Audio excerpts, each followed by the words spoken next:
A janitor walks into a crisis meeting, 23 elite engineers, $100 million bleeding out by the minute.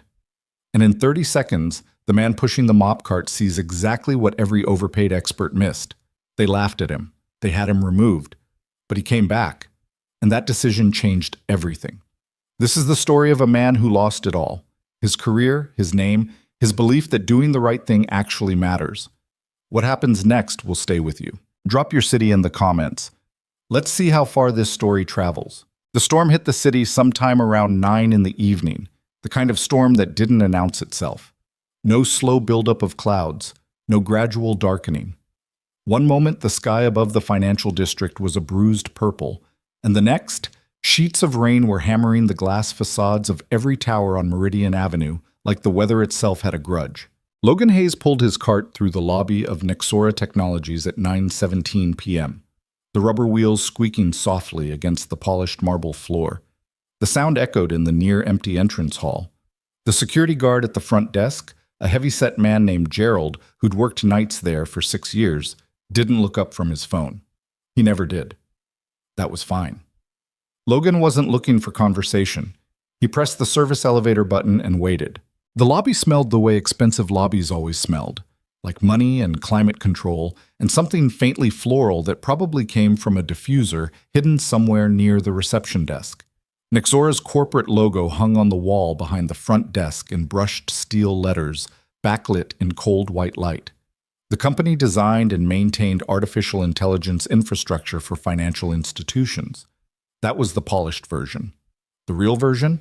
They built the software that banks and hedge funds use to decide who got loans, who got flagged as a risk, which investments got prioritized. Invisible decisions that touched millions of people, made by algorithms, maintained by people like Victoria Kane, and cleaned by people like Logan Hayes. The elevator doors opened. Logan pushed his cart inside, pressed the button for the 14th floor, and watched the doors close. He caught his reflection in the steel panel beside the buttons. 32 years old, but looking closer to 38 these days. Dark circles under his eyes that hadn't gone away in months. A jawline that used to be sharper before cheap food, and not enough sleep started softening everything. He was wearing the gray uniform with the Nexora contractor patch on the left breast, the one that marked him as staff from the cleaning company that held the building contract, not even a real Nexora employee. 2 levels of invisible at once. He looked away from his own reflection. The 14th floor was where the engineering division lived, a sprawling open-plan space filled with standing desks, dual monitor setups, and the kind of deliberately casual furniture that tech companies use to signal they were different from regular corporations. Exposed brick on one wall. A foosball table nobody used after the first month. A snack station stocked with things that cost more per ounce than Logan's grocery budget allowed for actual meals. Tonight, the floor was mostly empty. A few engineers still hunched over their workstations, headphones on, faces glowing blue-white in the monitor light. They didn't acknowledge Logan when he came through. They never did. He was background noise, part of the building's ambient functions, like the HVAC system or the elevator. He started with the far side of the floor, working methodically, emptying waste bins, wiping down the kitchen counter, replacing paper towel rolls.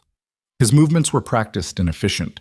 He'd been doing this for 16 months, and he'd developed a rhythm that allowed him to move through a space quickly without disturbing anything or anyone. That rhythm was the thing that kept him going. Not hope, not ambition, just the discipline of the next task. Empty this bin, wipe this surface, move to the next station, don't think too far ahead. He'd gotten very good at not thinking too far ahead. His daughter had asked him that morning whether he was happy. She did that sometimes. Chloe, 7 years old, with her mother's eyes and a habit of asking questions that adults spent their whole lives carefully avoiding. They'd been eating breakfast together at the small table pushed against the kitchen wall of their apartment, the one with the wobbly leg that Logan kept meaning to fix. She was eating cereal. He was drinking coffee that had gone cold because he'd forgotten about it while packing her lunch. "Are you happy, Dad?" Logan had looked up from the lunchbox. "What made you ask that?" She shrugged the way 7-year-olds shrug, one shoulder, unbothered. "You look tired all the time, like the kind of tired that's not just sleeping tired." He'd smiled at her, the kind of smile he'd practiced until it didn't look practiced anymore. I'm okay, Bug. Just a lot going on. She'd looked at him for a long moment with those serious brown eyes, clearly deciding whether that answer was acceptable. Okay, she'd finally said, and gone back to her cereal. She hadn't believed him. He knew she hadn't. Chloe was sharp in ways that occasionally startled him, the product of a childhood spent being observant because that was what quiet, perceptive kids did when the adults around them were stressed and trying to hide it. He thought about that look while he worked his way down the east side of the 14th floor. The truth was complicated, and the truth was this. Logan Hayes was not happy, but he was surviving, and for a long stretch of years he'd convinced himself those were the same thing. Survival had its own satisfactions. Paying rent on time. Getting Chloe to school fed and dressed and relatively okay. Making it through another week without anything catastrophic happening. But somewhere between the grocery store and the night shifts, he'd stopped being able to imagine anything past the immediate horizon. Next week felt abstract. Next year felt like science fiction. The version of his life where things were better. Where he was more than the guy no one looked at in the lobby. That version had faded so gradually he hadn't noticed it going. He'd noticed tonight, for some reason. Standing in the service elevator, looking at his own reflection. Probably the storm. Storms had a way of making everything feel heavier than it was. He was on his second pass through the kitchen area, wiping down the coffee station, when he heard the noise from the conference room at the end of the hall. Nixora had 3 conference rooms on the 14th floor, 2 smaller ones used for regular team meetings, and the large one at the end, the one with the floor-to-ceiling windows overlooking the city and the long table that seated 24. The large one was usually reserved for presentations, investor calls, that sort of thing. Logan had cleaned it dozens of times. He knew every corner of it. Tonight, every light in it was blazing. And through the glass partition wall, the kind that was supposed to be frosted for privacy, but had apparently malfunctioned into partial transparency, a recurring maintenance issue that nobody had fixed. Logan could see bodies. A lot of bodies. Every seat at the long table was taken, and people were standing along the walls. 20, maybe 25 people, all of them focused on something at the front of the room. He could hear the tension from 30 feet away. Not the words, just the pitch and frequency of voices that meant things were wrong. The specific register of professional people under pressure, trying to sound controlled while something underneath was starting to come apart. Logan slowed down. He told himself he was just moving toward the waste bin near the conference room door, which was true. The waste bin was there. It needed emptying. That was the job. The door was slightly ajar, propped open by someone's laptop bag left carelessly in the way. The words started to become clear. Running the diagnostics again, but the output isn't stabilizing.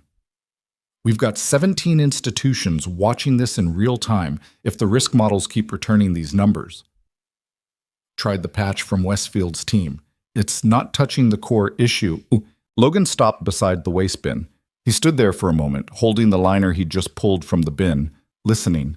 Through the gap in the door, he could see the whiteboard at the front of the room. Someone had covered it in diagrams, system architecture maps, data flow charts, blocks of code syntax written in marker.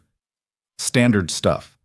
He'd seen whiteboards like that plenty of times in his previous life. You didn't spend 8 years building AI systems without learning to read a room by its whiteboard.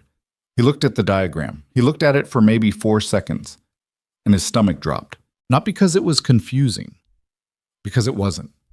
Because despite everything, despite 16 months of nights and the gray uniform and the practiced smile and the very deliberate project of becoming someone who didn't think about things like this anymore, he still knew exactly what he was looking at. And what he was looking at was wrong. Not wrong like a small error, not wrong like a typo that needed correcting, wrong like a structural flaw in a building load-bearing wall, wrong in a way that meant everything built on top of it was already compromised, had been compromised, was going to keep getting worse the longer the system ran. The voices inside the room were going in 3 different directions, each team chasing a different symptom. They had their best people in there. He recognized some of them by reputation, faces he'd seen in tech publications before his subscription to those publications became an unaffordable luxury, and every single one of them was looking at the wrong layer of the problem. Logan stood very still beside the waste bin. The liner was still in his hand. He thought about Chloe's voice at breakfast. You look like the kind of tired that's not just sleeping tired. He thought about all the reasons to keep walking. And there were good reasons. There were excellent, practical, learned from experience reasons to keep walking. He knew what happened when people like him tried to step into rooms like that. He had the scar tissue to prove it. He dropped the liner in the cart, picked up the empty coffee cups from the small table just outside the conference room door. There were 4 of them, cold and forgotten, casualties of whatever had been happening in there for the last few hours. And then, because his hands needed something to do while his brain made a decision, he reached out and pushed the conference room door open a little wider. Mom, nobody noticed him at first. That was the thing about being invisible. It was actually a kind of skill once you got used to it. You learned to move through occupied spaces without breaking anyone's concentration, without creating the social friction that made people look up. Logan had gotten very good at this. He stepped into the conference room, moved along the back wall, and reached the waste bin in the corner without a single person acknowledging him. He was 3 feet from the whiteboard. The lead consultant, a man Logan recognized as Patrick Stahl, whose papers on AI risk assessment architecture had been genuinely impressive about 5 years ago, was standing at the board with a marker in one hand and what looked like a printout of diagnostic logs in the other. He was talking fast, the way smart people talked when they were frightened and trying not to show it. Jeez. The variance is appearing in the output layer, Stahl was saying, tapping the diagram with his marker, which means the corruption is downstream. We fixed the validation parameters here. Tap, and here, tap, and the feedback loop breaks. We tried that, a woman at the table said flatly. She had a laptop open in front of her and an expression that suggested she'd been awake for a long time. Output variance dropped 2% for 11 minutes and then climbed back higher than before. Then we're not fixing it deeply enough. Patrick, a different voice from the far end of the table, younger, female, controlled in the way that people who learned very young to control their voice got controlled. We've been running this same correction for 2 hours. At some point, we have to acknowledge it's not working and look somewhere else. That was Victoria Kane. Logan had seen her before, twice, in passing, in the lobby. She was 30 years old, which meant she'd been 27 when she took the CEO position at Nexora, a fact that had apparently been reported in approximately every tech publication in the country. She didn't look like the photographs. In photographs, she looked polished and curated. In person, tonight, under the conference room lights at 11 p.m. in what had apparently been a multi-hour crisis meeting, she looked like someone being held together by concentration alone. She was wearing a dark blazer over a white shirt that was no longer crisp, and her hair was up in the functional way that had nothing to do with appearance and everything to do with getting it out of the way. She had a pen tapped against the table in front of her, and even from across the room, Logan could read the energy. Not panic, not yet, but the careful edge of someone who understood exactly how much was at stake and had run out of patience for approaches that weren't working. Then where else? Stahl said. And to his credit, he didn't sound defensive. He sounded genuinely lost. I don't know. That's why we're all still here. Logan had been standing in the corner, very still, for approximately 90 seconds. He looked at the whiteboard again. The full diagram, the architecture map, the data flow indicators, the correction parameters that Stahl had drawn in red over the original black markers. He saw it immediately. He'd seen it from the door. The correction wasn't just not deep enough. It was pointed in entirely the wrong direction. The output layer variance wasn't the problem. It was the symptom. The problem was 2 levels upstream, in the feedback coefficient that governed how aggressively the AI weighted its own recent predictions when generating new ones. Someone had adjusted that parameter, probably to make the system learn faster, to improve its performance metrics on quarterly reviews, and what they'd actually done was teach the machine to trust itself more than the data. So the system had started learning from its own mistakes, getting more confident in wrong answers, generating predictions that corrupted the risk assessments, and then treating those corrupted assessments as valid input for the next round of predictions, and then becoming more certain again. A spiral. Getting worse in a way that looked, from the outside, like the system was functioning until suddenly the numbers it was producing were detached from anything real. The longer it ran, the deeper the corrupted learning went. He needed to say something. He knew immediately that saying something was a bad idea. He said it anyway. The feedback coefficient. He hadn't meant it to come out that loudly. Or maybe he had. His voice in the quiet edge of the room while Stahl and Victoria's exchange had created a brief silence, landed in the air with the blunt clarity of something dropped on a hard floor. Every head in the room turned. Logan was standing in the corner holding an empty waste bin liner, in a gray contractor uniform. Not an engineer, not a consultant, not anyone who belonged in this room in any professional capacity whatsoever.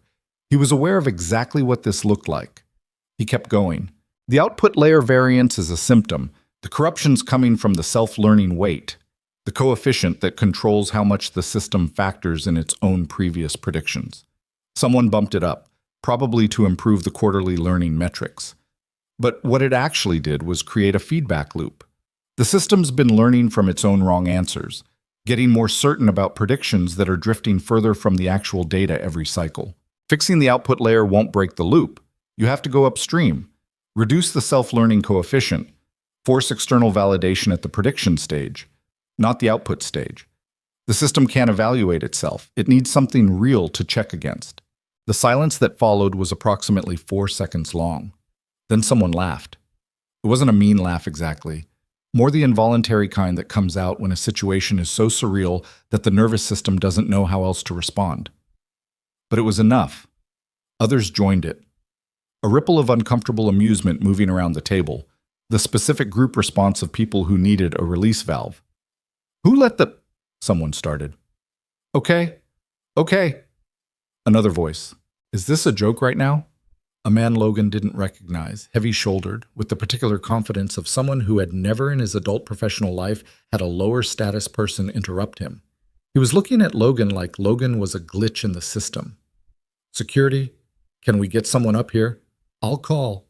Please remove this person. Logan stood very still. Victoria Kane hadn't laughed. She was watching him from the far end of the table, and the expression on her face was complicated. Not the cold executive look he'd expected, the reflexive dismissal. Something else. She was looking at him the way people looked at something they weren't sure they'd understood correctly the first time. Hold on, she said. The room didn't go entirely quiet, but it quieted enough. People were good at responding to that voice. You work in the building? She said to Logan. Cleaning crew, contracted through Service Pro. Not an engineer. Not anymore. He paused. I used to be. A beat. What did you just say about the feedback coefficient? Chan. He told her he needed 30 seconds. That was how it came out. Not a request exactly, more a statement of fact, like someone saying they needed to show you something and extending their hand for the thing they were going to use to show it. Logan's voice was steady in a way that surprised him. He didn't feel steady. His heart was doing something uncomfortable behind his sternum, and there was a faint ringing in his ears that he recognized as adrenaline, the kind that came before things went very right or very wrong. 30 seconds, Victoria repeated, to explain what I mean. She studied him for a moment. The man who'd wanted security called was still half standing from his chair, looking at Victoria for a signal. A few other people around the table had the same expression. Are we really doing this? And Logan didn't blame them. From their perspective, an uninvited janitor had just walked into the worst crisis meeting of their professional lives and started correcting their lead consultant. That was objectively an insane thing that was happening. 30 seconds, Victoria said. She gestured toward the whiteboard, and the man who'd been sitting in the corner of the room for the better part of 5 years, first in grief and anger, then in the quiet gray routine that was easier than either, walked to the front of the conference room and picked up a marker. He didn't use the 30 seconds talking, he used them drawing.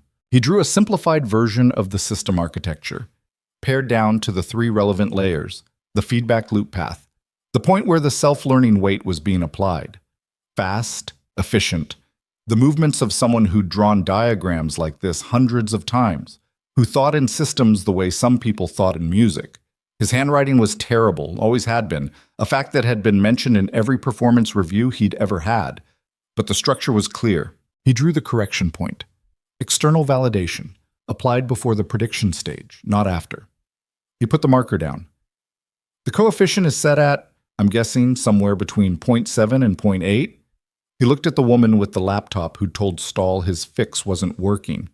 She stared at him, looked at her screen, looked back at him. 0.74. Drop it to point 3. Force validation against external market data before every 5th prediction cycle. The loop breaks because the system can't maintain its own certainty when it keeps hitting real-world data that doesn't confirm it. It'll take 40 minutes to show full stabilization, maybe less. Silence. Stahl was looking at the diagram. His expression had done something. Logan couldn't entirely read it, but it wasn't dismissal anymore. It was the expression of a smart person encountering an argument that was holding up under immediate scrutiny. The implementation timeline for that validation loop, Stahl started, depends on how your external data pipeline is structured. If you've got real-time market feeds already connected to the system, you're looking at a parameter change and a rerouting, couple of hours, maybe less, with the right people on it. We have live feeds, the woman with the laptop said, still looking at Logan like she was trying to figure out a math problem that had him as a variable. Connected but not integrated at the prediction stage. Then you're probably looking at 90 minutes. Another silence. Victoria spoke. Run the simulation, she said. She wasn't looking at Logan anymore. She was looking at her team. His parameters. Run it in Sandbox. Right now. The next 14 minutes were the longest of Logan's recent life. He stood near the back wall. He had moved back, instinctively, because the center of the room no longer felt like somewhere he should be, and watched the room reconfigure around the new direction. Several engineers pulled up their laptops.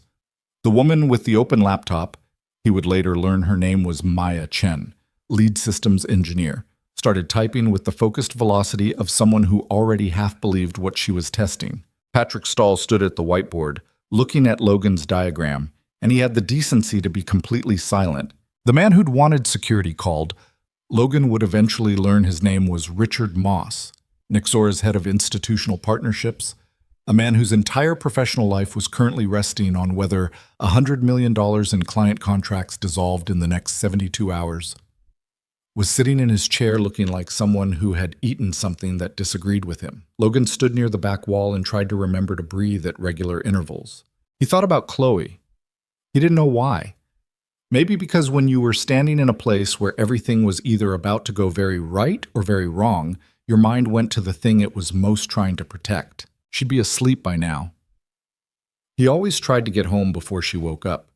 He had a neighbor, Mrs. Park from 4B, 63 years old, who'd been doing this since the beginning for a standing arrangement of $40 a week and genuinely seemed to enjoy Chloe's company more than she let on, who stayed with her on the nights Logan worked late. Chloe knew the arrangement. She'd never said she minded, but Logan minded enough for both of them. Okay, Maya said. Her voice was different, quieter and more careful. The loop's breaking in the simulation. She turned the laptop so the people nearest her could see. A murmur moved through the room. More people leaned in, more screens pulled up to run the same sandbox test. Same parameters? Someone asked. Exactly as he said. Coefficient at 0.3, external validation inserted pre-prediction. The variance is... She paused, watching something on her screen. It's dropping, consistent drop, not spiking back. A different kind of silence fell over the room. Not the silence of crisis, the silence of people recalibrating. Stahl sat down heavily in the nearest chair. He didn't say anything. He didn't need to. Victoria Kane hadn't moved from her seat at the end of the table. She was looking at Logan again, and this time the expression on her face had resolved into something clearer. Not warm. That wasn't the right word for Victoria Kane at 11 p.m. in the middle of a prevented catastrophe. But attentive. The kind of look that had been pointed at him precisely 0 times in the past 16 months. The look of someone who was actually seeing him. "What's your name?" she asked. "Logan," he said. "Logan Hayes." "Logan." She said the name like she was filing it somewhere. "Stay." It wasn't a question. But he stayed. He didn't know why exactly, other than that the word had come out with a kind of quiet authority that wasn't the same as the polished CEO voice she'd used earlier. That had been controlled performance. This was just direct. The room reorganized into implementation mode over the next 30 minutes. Engineers took their assigned pieces of the fix. People were on phones and laptops, pulling in team members from home, coordinating the rollout. The energy shifted from panic to the specific focused urgency of a team that had a direction and knew what to do with one. Logan stood against the wall, mostly out of the way, answering the occasional technical question when Maya or one of the other engineers needed a clarification. He answered clearly and without hesitation. The knowledge was still there, all of it, the full architecture of how systems like this were built and what failed in them and why, sitting in some room inside him that he'd locked and not opened for a long time. It felt strange to open it now. Around midnight, someone put a coffee in his hand without being asked. He looked up. It was a young engineer he didn't recognize, maybe 25, who'd already turned away and gone back to his workstation. Not a big moment, but Logan stood there for a second holding the cup, and something about the small, casual normalness of it, being handed something in a room where he was assumed to belong, hit him in a place he hadn't been ready for. He drank the coffee and kept his face neutral and didn't think about it. At 12:43 a.m., the system stabilized. Not in simulation. In the actual live system. The variance curve flattened on Maya's screen, and she announced it to the room in a voice that was deliberately understated in the way that people who had been holding their breath for hours sometimes went deliberately understated when the thing they'd been holding their breath about finally resolved. We're stable. Projected losses revised. 90 million drop in exposure. Clients are still in the system. Contracts are intact. The room didn't erupt in celebration. These were professional people, and professional people in financial AI didn't erupt. They exhaled. Some of them quietly exchanged glances that contained enormous amounts of compressed relief. Richard Moss, the institutional partnerships head, sat back in his chair and put his hand over his eyes for a moment and said nothing. Patrick Stahl stood up, looked at the whiteboard, and then looked at Logan. "You were right," he said. The words came out carefully, like they were being measured, but they came out. The output layer, that was our misdirection. We kept chasing the symptom. He paused. "I've been doing this for 14 years. I didn't see it." Logan said, "Sometimes when you've been inside a problem for long enough, you stop seeing the shape of it." Stahl nodded slowly. Something in his expression said he was filing that away, and he'd probably be awake at 3 a.m. thinking about it. Victoria had crossed to the whiteboard area. She was studying Logan's diagram. The one that was still on the board, quick lines and shorthand notation that probably looked like noise to non-engineers, but had just saved the company somewhere north of $90 million. "Logan Hayes," she said, not quite to him and not quite to the room, thinking out loud. "You said you used to be an engineer. Architect. Software systems. What company?" A pause. "Meridian Logic. Before it closed." Something moved across her face. Fast. She was good at keeping things off her face. He'd already noticed that. But something. A recognition of some kind. "Meridian Logic," she repeated. "Yeah." She looked at him for a moment, then she said, "We should talk. Not tonight, but soon." He almost said, "I'm just the cleaning crew." The words were right there, automatic, the reflex of 16 months of being the person who said things like that to smooth over the awkwardness of occupying spaces where he wasn't expected. He didn't say it. "Okay," he said instead. Mutt. He left the building at 2:15 a.m. The storm had passed. The streets of the financial district were wet and empty and reflected the tower lights in long, wavering lines. Logan pushed his cart to the service exit, broke down his supplies, logged out his time card, and walked to the bus stop on the corner. He sat on the bench under the shelter and looked at his hands. They were steady. That surprised him a little. Given what had just happened, given everything that had just shifted in some way he couldn't fully articulate yet, he'd expected some shaking, the aftermath of adrenaline, but his hands were still. Maybe because the deeper feeling wasn't adrenaline, it was something older and more complicated. A feeling he hadn't had in long enough that he'd almost forgotten what it felt like. The feeling of being useful. Not useful like an efficient cog in a functional process. Not the quiet, invisible usefulness of doing a job well and no one noticing. The other kind. The kind where you put something you know into a room and it matters. Where the particular shape of your mind, the specific way you see problems, is the thing that makes the difference. He'd locked that version of himself away a long time ago. He'd had good reasons. The bus appeared at the far end of the street, its headlights cutting through the wet dark. Logan picked up his bag and stood. Somewhere across the city, Chloe was asleep, Tomorrow morning, she'd wake up and eat cereal and ask him some question he wasn't prepared for. And he'd try to answer it honestly, which was the thing he'd sworn to himself he'd always try to do. He boarded the bus and found a seat by the window. The financial district slid past, glass and steel and the remnants of the storm in the gutters. He thought about the diagram he'd drawn on the whiteboard. Still there in that conference room, in the building he cleaned. His handwriting in marker on someone else's board. He thought about Victoria Kane saying we should talk. He thought about what talking might mean. He didn't let himself think too far beyond that. Old habit. But somewhere underneath the habit, in the room he'd opened tonight for the first time in a long time, something was moving. Not hope, exactly. He was too old for the simple version of hope. Something more complicated. Something that knew it could get hurt again and was choosing to pay attention anyway. The bus moved through the wet city streets. Logan Hayes watched the lights go past and let himself, just for a few minutes, stop pretending he was only surviving. He didn't sleep much. That wasn't new. Sleep had been a negotiation for Logan since Chloe was an infant, and the terms had never fully improved. But that night, it was different. He lay on his back in the dark of the apartment bedroom, staring at the water stain on the ceiling that he'd been meaning to report to the building super for 4 months, and his mind wouldn't do the thing he needed it to do. It kept replaying the conference room, the whiteboard, the 14 minutes waiting for the simulation results. Victoria Kane's face when she said we should talk. He finally gave up around 5 and went to make coffee. The apartment was quiet in the particular way that apartments with sleeping children were quiet. A presence in the absence. The whole space organized around not disturbing something small and important. Logan moved carefully through the kitchen, measured the coffee by feel, stood at the counter while it brewed and looked out the window at the street below.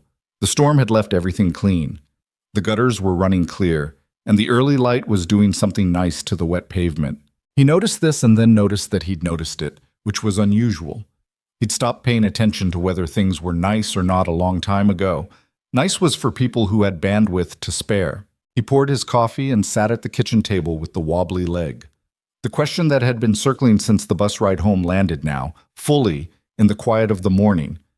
What had he actually done last night? He'd solved the problem. That part was clear enough. The mechanism of it was clean in his memory.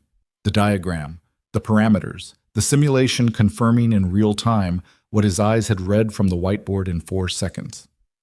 That part didn't worry him. That part was just engineering. His brain had been built for it and hadn't stopped being built for it, just because he'd spent 16 months pretending otherwise. What worried him was everything around that part. He'd walked back into a room after being laughed out of it. He'd picked up a marker and drawn on a board in front of 23 people who had every reason and institutional incentive to discount what he was saying. He'd stayed when Victoria told him to stay, answered questions when engineers asked them, and accepted a cup of coffee from a stranger as if he belonged there. That wasn't the behavior of a man who'd learned to keep his head down. That was the behavior of someone else, someone he used to be. He wasn't sure how he felt about that. The apartment door down the hall creaked, and then small feet were padding toward the kitchen with the particular lack of subtlety that was Chloe's default mode of moving through the world. She appeared in the kitchen doorway in her pajamas, the ones with the small foxes on them, her current favorite, which Logan had found at a second-hand shop and she treated like a prize, with her hair a spectacular mess and her eyes at half-staff. "You're home early," she said. "Work finished early." Not exactly true, not exactly false. She went to the cabinet and got herself a glass, filled it with water from the tap, and climbed into the chair across from him. She drank half the water in one go. Then she looked at him. "You look different," she said. "Do I?" "Yeah." She tilted her head in that assessing way. Not bad different, just different. Logan wrapped both hands around his coffee mug. "I had an interesting night." "Interesting how?" He thought about how to explain a $90 million AI crisis and a whiteboard in a glass tower to a 7-year-old. "I helped some people fix a problem, a big one. At work." Chloe considered this. "Like cleaning?" "Not quite like cleaning." She nodded slowly, with the gravity of someone who had decided this information was significant and was storing it accordingly. Then she said, "Can I have cereal?" "Yeah, Bug, you can have cereal." She got up and went to the cabinet, and Logan sat with his cooling coffee and thought about Victoria Kane saying his name like she was filing it somewhere. Logan Hayes. Then, Meridian Logic. Something had crossed her face when he said that. He'd seen it and couldn't stop seeing it now. He just didn't know yet what it meant. He didn't hear from anyone at Nixora that day or the next. He'd expected that, mostly. He told himself he'd expected it fully. The middle-of-the-night crisis, the adrenaline, the unexpected solution from the unexpected person, those things had a way of feeling enormous in the moment and then getting quietly reorganized afterward into something more manageable, less threatening to the existing order. Victoria Kane was the CEO of a mid-sized AI company. She had investors, clients, legal counsel, and 46 employees between her and the service entrance where Logan clocked in 3 nights a week. The distance between we should talk set at midnight and any actual conversation was a long one. He went back to his routine. Chloe to school, the grocery run, the administrative friction of being a person with not enough money, the phone call about the overdue electricity bill, the math of whether to fix the building super issue now or next month. He picked Chloe up in the afternoon and listened to her describe a conflict between 2 of her classmates with the kind of detailed narrative thoroughness that he found genuinely impressive, even at the end of a day when his head was somewhere else. And then Maggie said she didn't even want to sit there anyway, but you could tell she did, Chloe said, because she kept looking over. Yeah, Logan said. People do that. Do what? Say they don't care about something when they do. It's like protection. If you say it doesn't matter first, then it doesn't hurt as much when it goes wrong. Chloe walked beside him and thought about this. That seems like a lot of work. It is, Logan said. It really is. She looked up at him. Do you do that? He looked down at her. She had one of her shoelaces coming undone, and he stopped on the sidewalk and crouched to retie it. While he was doing it, he said, I used to, more than I should have. She didn't ask a follow-up question, which was either because she was satisfied with the answer or because she'd spotted something in a shop window that had redirected her attention. With Chloe, it was sometimes hard to tell which. They walked the rest of the way home in comfortable quiet. That night, after she was in bed, Logan sat at the kitchen table with his laptop open and a browser window pointed at a job board he'd bookmarked 2 years ago and never used. He didn't type anything. He just looked at it. The categories: software architecture, AI systems, senior engineer, listings that had salary ranges that started 3 times what he currently made. He closed the laptop, not because he'd decided anything, just because it felt like the wrong night for that particular kind of hope. The call came the following morning at 8:47 from a Nixora company number he didn't have saved. He was standing in the apartment hallway with his jacket half on, about to take Chloe to school, when his phone buzzed.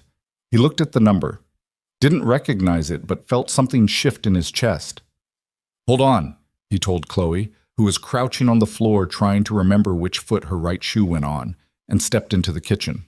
Logan Hayes, he said, answering the way he used to answer, back when answering the phone was a professional act. Mr. Hayes? The voice was efficient and not unfriendly. This is Priya Nair, executive assistant to Ms. Kane at Nixora Technologies. Ms. Kane would like to schedule a meeting with you, at your earliest convenience. She said to use that phrase specifically, and also to tell you that it was her genuine preference rather than a formality. Logan's hand tightened around the phone. Okay, he said. She has availability tomorrow afternoon or Thursday morning. Her preference would be tomorrow, if that works for you. He thought about his schedule. He thought about what saying yes meant, whether he was ready for what saying yes might open. He thought about all of that in approximately 4 seconds. Tomorrow afternoon works. 2 p.m., the main Nixora offices, 14th floor. I'll leave your name at the front desk. Okay, 2 p.m. Wonderful. We'll see you then. A beat. And Mr. Hayes, I wasn't in the building that night, but people have been talking, for what it's worth. She hung up before he had to figure out how to respond to that. He stood in the kitchen for a moment, phone still in his hand, and listened to Chloe in the hallway saying conversationally to herself, right foot. Right foot is the right shoe. Right means the same word for 2 things. That's confusing. He walked back out. Got your shoes figured out? Almost, she said seriously. Right foot and right are the same word but different. Did you know that? I did know that, Logan said. Ready? Ready, she said, and stood up, shoes on the correct feet. He held the door open for her and followed her out into the morning. The 14th floor looked different in daylight. Logan had been up here dozens of times, always at night, always in the gray uniform with the cart. Daytime was another country. The natural light came through the floor-to-ceiling windows in a way that made the space look larger, more alive. Engineers moved between workstations. There was noise, keyboards, muffled phone calls, the coffee machine in the kitchen running its cycle. People were having a conversation near the foosball table that nobody ever used. He was wearing the best clothes he owned, a dark charcoal jacket he'd bought for Chloe's school enrollment meeting 2 years ago, a navy shirt, clean dark jeans. It wasn't a suit. He didn't own a suit anymore. He'd sold the last one on an app when rent was 4 days late. But he'd made the effort, and he was aware of having made the effort, and slightly aware of being aware of it, which was starting to be exhausting. Priya Nair met him at the elevator, a small, composed woman in her mid-30s who had the air of someone who operated in the center of organized chaos so consistently that chaos had just become her ambient state. She shook his hand and led him through the floor toward the conference room at the end.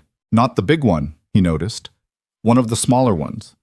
2 chairs, a small table, a whiteboard on one wall. The remains of a morning meeting still on the board. A different whiteboard, clean except for a few erased smears where someone had wiped it hastily. "She'll be right in," Priya said. "Can I get you anything?" "I'm fine, thanks." Priya nodded and left, closing the door behind her with the practiced quiet of someone who understood when 2 people needed a room to themselves. Logan sat down, looked at the whiteboard, old reflex. Victoria came in 3 minutes later, which felt fast, like she'd been nearby, maybe circling. She was carrying a ceramic mug of coffee and a thin folder, and she was in different clothes than the other night, obviously, but she had the same quality of contained intensity that he'd first noticed from across the conference room floor at midnight. Up close, in daylight, she looked younger than her photographs and older than her age simultaneously. The photographs caught the polished surface. Up close, you could see what maintained the surface, the specific kind of tiredness that came from running hard for years without a proper break. She sat down across from him and put the mug on the table. "You came," she said. "You called." Some people might have assumed it wasn't a real offer. She looked at him directly. She had the habit of direct eye contact that powerful people either developed or were born with, the kind that felt like a test and probably was. "I figured I'd find out," he said. She nodded, seemed to approve of the answer. "I want to understand who you are," she said. "Not a background check. I had one run already, and it told me what it told me, but background checks don't actually tell you who someone is. I want to hear it from you." Logan looked at her. "That's a fairly unusual way to start a meeting," he said. "I'm a fairly unusual CEO," she said, without particular vanity, just stating something she'd decided was true. "What happened to you at Meridian Logic?" The question landed in the small conference room with the weight of something that had been on its way for a while. Logan was quiet for a moment. Not because he didn't know the answer, because he'd spent years deciding how much of the answer he was willing to give to any specific person, and he was recalibrating that decision in real time. "How much do you know?" he asked. "Less than I want to. The public record is thin. Company collapsed, regulatory investigation. Some engineers were publicly named as responsible for the platform failure. You were one of them." She paused. "But the public record on AI platform collapses in that era is consistently incomplete in the same direction, which tells me something about who was writing it." He looked at her again. She was watching him with the same quality of attention she'd had when she said, "Hold on," to stop people from throwing him out of the crisis meeting, like she'd already decided something and was waiting for confirmation. "I reported the flaw," he said, 8 months before the collapse. Formal internal report, documented, submitted through the proper channels. The system had the same basic problem that your system almost had 2 nights ago, learning from its own predictions without sufficient external validation. Ours was a credit risk model. Financial institutions were using it to approve lending. When it failed fast and it failed big. Victoria was very still. "I reported it to my direct supervisor. He escalated it to the division head, and then nothing happened, which wasn't actually nothing. Nothing happening was a decision. Someone decided that fixing the problem meant admitting there was a problem, which meant explaining to the clients that the platform they'd bought needed a major correction before it was safe to use. And that was expensive, reputationally and financially. He picked up the coffee mug Priya had left on the table. He hadn't touched it before. He took a drink now because his throat had gone dry. When it collapsed, they needed someone to point to. Engineers are convenient. We built it, right? We should have caught it. My report got buried, not deleted, buried, which actually turned out to be sloppy, but the people who buried it had lawyers, and I had a bad reputation by then because I'd been loud about the problem internally for months. And people who are loud about problems in a company that wants problems to be quiet become difficult people.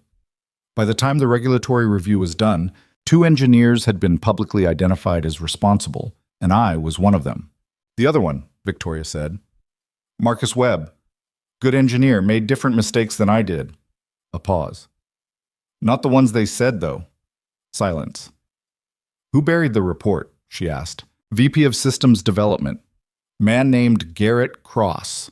He left Meridian Logic 8 months before the collapse, which, when you know the timeline, is not a coincidence. Took a position at another firm, has been in senior leadership in the industry since then. Logan kept his voice level. He'd had a long time to practice keeping his voice level about this. And the division head, who received my original escalation and chose not to act on it, is currently running your AI division. The silence that followed this was different from the silences before it. Victoria set down her mug very carefully. Daniel Mercer, she said. The name came out flat, not a question. His signature is on the email chain where the escalation went dead, Logan said. I've had copies of that chain for years, couldn't do anything with them. My credibility was destroyed, and Meridian Logic's assets were bought by 3 different companies when it folded, so the legal trail went into a maze that would have taken more resources than I had to follow. But the documents exist. Logan. Victoria's voice was different now. Still controlled, but something underneath it moving. Why didn't you, when you came into the meeting that night, you knew Mercer was in the building. You would have known he was likely in that room. He wasn't in the room. He came in later, around midnight. I recognized him. He didn't recognize me. A beat. That happens more than you'd expect. People like me stop registering to people like him after a certain amount of time. Victoria looked at him for a long moment. But you still said something about the system. The system was failing. You could have let it fail. And then what? Walk home and sleep? He shook his head. I'm not built like that. I tried being built like that for about 3 years after Meridian. It doesn't work. She stood up and went to the window. Outside, the city was doing its midday thing. Traffic and pedestrians and the particular energy of a financial district at full operation. She stood with her back to him for a moment, and he let her have the moment because she'd clearly just received information that was going to rearrange several things in her professional life simultaneously. When she turned back, her face was settled. I want to show you something, she said. She opened the folder she'd brought in. Inside were printouts, internal system reports, email threads, log records. She slid them across the table. I started a quiet review of the AI division last month, she said. Not a formal audit. Daniel would have flagged that. Just looking. Something felt off about the system's performance over the last 2 quarters. Numbers that looked fine on reports but didn't feel right to me when I pushed into the details. Logan looked at the printouts. His eyes moved quickly. These prediction variance logs, he said.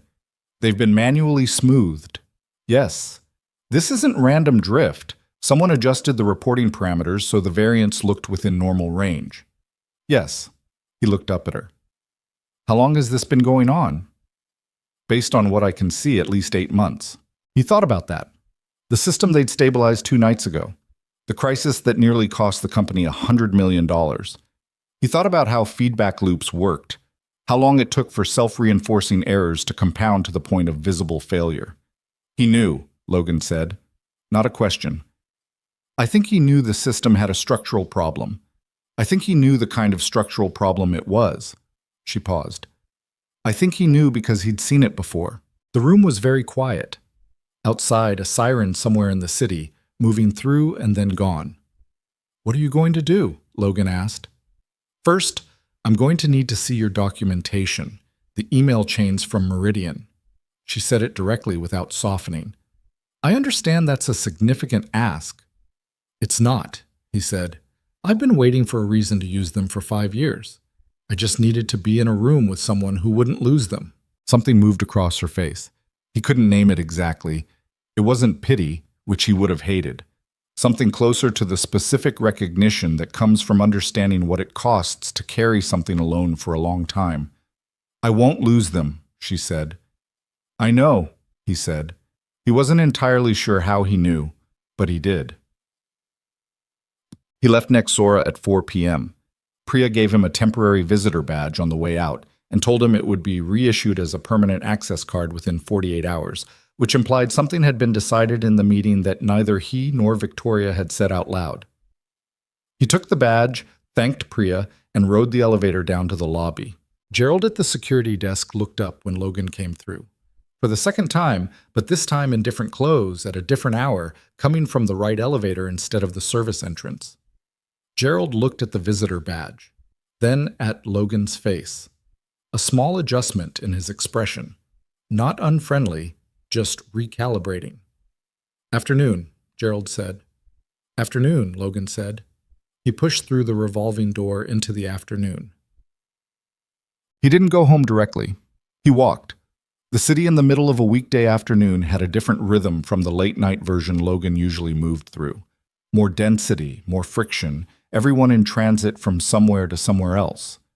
He walked without particular direction for 20 minutes, processing the way he processed things, through movement, feet on pavement, watching the world go by at walking pace. He thought about Daniel Mercer. Mercer was 51 years old, Stanford MBA, 12 years in AI systems leadership. He had a good face for a LinkedIn profile, the kind of distinguished but approachable look that made institutional investors comfortable. Logan had studied that profile in his lowest moments, the way you did when the person who helped ruin your life was publicly thriving. Mercer had given talks at industry conferences. He'd been quoted in articles about responsible AI development. The irony of that last one was so heavy, Logan had never been able to decide if it was darkly funny or just dark. And he'd been sitting in Logan's building for 8 months, running a division built on the same fundamental flaw Logan had tried to prevent years ago. Whether that was deliberate negligence or something worse, Logan didn't know yet. But the documents would help answer that. He stopped at a crosswalk and waited for the light. The envelope with the email chain copies was in a fireproof box in the back of his apartment closet, inside a broken printer he'd kept specifically because nobody ever bothered opening a broken printer. He'd made 3 copies over the years, stored separately. You didn't go through what he'd gone through and keep only 1 copy of the thing that could clear your name. The light changed. He crossed. His phone buzzed. He looked at it. A text from Chloe's school. The automated dismissal reminder. 20 minutes until pickup. He turned north and picked up his pace. He told her almost nothing because 7 was too young for the weight of it. But that evening, after dinner, scrambled eggs and toast, his fallback meal for tired nights. While Chloe was working her way through a library book about dolphins, Logan sat across from her and said, I think some things might be changing soon. With work. She looked up from the book. Changing how? Better, maybe. I'm not sure yet.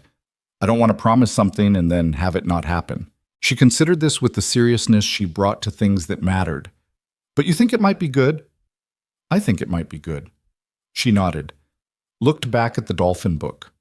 Then, without looking up, dolphins are really smart. They have names for each other. I know. Seems like it matters, she said, being called by your actual name. He looked at her bent head over the book and felt something in his chest that didn't have a clean word for it. Yeah, he said. It does. She turned a page.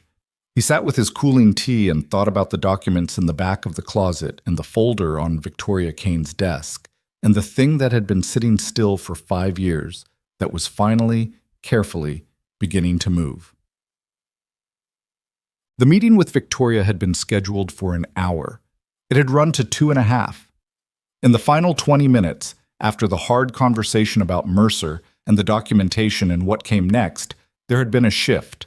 The specific kind that happens in rooms when the formal business is concluded and people are still sitting there. Not quite personal. But the distance between them had changed by some degree that neither of them had named. She'd asked how long he'd been cleaning the building. 16 months, he said. Before that? Whatever I could get. Warehouse work for a while. Some freelance code review through platforms where you didn't have to use your real name. She'd looked at him and said, "And before Meridian fell, I was good at my job." He said it simply, without defensiveness. It was just true. "I know," she said. "I looked up 3 of your pre-Meridian architecture designs this morning. The Callaway financial processing system is still running, 16 years later, with one minor update. That's not luck." He hadn't expected that. He looked at her. "I did my homework," she said, and something at the corner of her mouth moved. Not quite a smile, but in that direction. The expression of someone who was being honest about something they'd done and didn't feel the need to dress it up. "Why?" he asked. "Because before I ask someone to sit down across from me and trust me with information that could hurt them, I want to be certain I understand what I'm asking them to trust me with." She picked up her coffee mug. "And because what you did the other night deserved better than staying a mystery." He didn't know what to say to that. He said nothing. She seemed fine with the silence. Outside the window, clouds were moving across the afternoon sun, sending slow shadows across the buildings. "I have a board meeting in 40 minutes, she said eventually. "I should go." "Yes." She stood. He stood. "Logan." She said the name the same way she had in the crisis meeting, like she was certain of it. "The access card Priya issues you. It'll have your name on it, your actual name. Whatever you decide happens next, you came into this building and you did something real. That should be on record somewhere." He thought about Chloe and the dolphin book. Seems like it matters, being called by your actual name. "Thank you," he said. She nodded once. Then she picked up the folder and walked back to run her company. He stood in the empty conference room for a moment. The whiteboard was clean. Someone had wiped it down since the crisis meeting. All of it, the diagrams and the correction parameters, and his quick architectural sketch with the terrible handwriting. Gone, like it had never been there. But the system was stable. The company was intact, and Victoria Kane knew his name. He walked to the elevator, pressed the button, and waited for the doors to open. The broken printer had been in the back of Logan's closet for 4 years. It was a bulky thing, an old laser model, heavy enough that moving it required both hands and a reason. He'd picked it up at a thrift store specifically because it looked like something nobody would ever want to examine closely. The kind of object that communicated its own uselessness. On the bottom, taped inside the paper tray behind the roller mechanism, was a sealed envelope. Inside the envelope were 31 printed pages, 2 USB drives, and a handwritten note in Logan's own writing that said only, "Keep going." He'd written that note to himself the night he put the documents there. He didn't remember exactly what state he'd been in when he wrote it, but he remembered the general shape of that period, and the fact that he'd felt the need to write it told him something about where he'd been. He stood at the kitchen table at 11 p.m. and laid everything out. The documents were in good condition. He'd used archival paper, the kind designed to last, because even in his lowest moments, there'd been some persistent part of him that understood these pages needed to survive. The USB drive still worked. He tested them both on his laptop before putting them aside. 31 pages of email chains, internal escalation records, and system architecture logs from a company that no longer existed. He hadn't looked at them in over a year. He looked at them now. The first email in the chain was dated 6 years ago, from Logan to his direct supervisor at Meridian Logic, a man named Phil Garrett, who'd been midway through his career and midway through his ambition, and had the specific quality of someone who passed things upward without ever putting his own fingerprints on them. The email was formal, detailed, and clear. Logan had identified a critical vulnerability in the AI credit risk platform, documented the mechanism, and was formally recommending a development pause pending a structural correction. He'd attached a 40-page technical analysis. He read his own words from 6 years ago and felt something strange, a kind of distance, like reading letters from someone he used to know. The person who wrote that email still believed in the process, still thought that doing things correctly, documenting things thoroughly, following the proper channels was how you protected yourself and the people who'd be affected by what you built. That person was earnest in a way that the current version of Logan wasn't entirely anymore. The response from Phil Garrett came 4 days later. Brief, professionally warm, non-committal. The report has been escalated. Thank you for your thoroughness. Nothing else? No timeline. No follow-up questions. No acknowledgement of the 40 pages of technical analysis. Then the chain moved to Daniel Mercer. Logan had never seen this part directly. He'd obtained it later, through means that had cost him money he didn't really have, via a lawyer who specialized in corporate document recovery and who had been, briefly, willing to help someone with a credible case before it became clear that Logan's case was also a case against powerful people. The lawyer had quietly disengaged, but not before Logan had the pages. Mercer's response to the escalation was 19 words, reviewed. Current timeline doesn't support a development pause. We'll address in the Q3 update cycle. Q3 was 7 months away. The platform had been deployed to clients 3 weeks later. Logan sat at the table for a long time looking at those 19 words. He'd looked at them before. He could recite them. But reading them tonight felt different, because tonight they weren't just evidence of something that had been done to him. They were evidence of something that was going to matter to Victoria Kane's investigation. They were going to be read by lawyers and, depending on where this went, possibly regulators. They were going to mean something official. He put them back in the envelope carefully. Then he made copies on the printer in the living room, the functional one, and put the originals back in the closet. Not in the broken printer this time. He put them in a box he'd pull out in the morning to be taken to Nixora in a bag that he wouldn't let out of his hands until they were in Victoria's possession. He sat back down at the kitchen table. The apartment was quiet. Chloe had been asleep for 3 hours. The refrigerator hummed. Outside, a car moved down the street with its radio playing something Logan couldn't identify, notes drifting through the window he'd cracked open earlier. He thought about Daniel Mercer. What he felt wasn't what people probably expected him to feel. It wasn't rage. He'd burned through the rage years ago, in the period he didn't like to think about much, when he'd been angry enough that it scared him. What remained was more like a long, flat exhaustion. The weariness of having carried something heavy for so far that you'd stopped feeling the weight as a specific sensation and started feeling it as just your baseline state. But underneath the exhaustion, something else tonight. Something that had been dormant and was now making itself known in the way that things made themselves known when the circumstances changed around them. Not hope exactly. Something more like the body's response to the moment before a door opens. The specific tension of waiting for something that was actually going to happen. He needed to sleep. He closed his laptop, turned off the kitchen light, and went down the hall. Chloe's door was slightly open the way she liked it, and he stopped for a second in the hallway and listened to her breathing. Even, slow, completely out. The sound of someone with no documents to worry about. He went to bed and was asleep within minutes, which was unusual enough that it felt like something. He brought the documents to Victoria the next morning. She was already in her office when Priya walked him through, a different space than the conference rooms he'd been in, larger and with the particular organized disorder of someone who worked at a desk constantly but didn't have time to maintain it.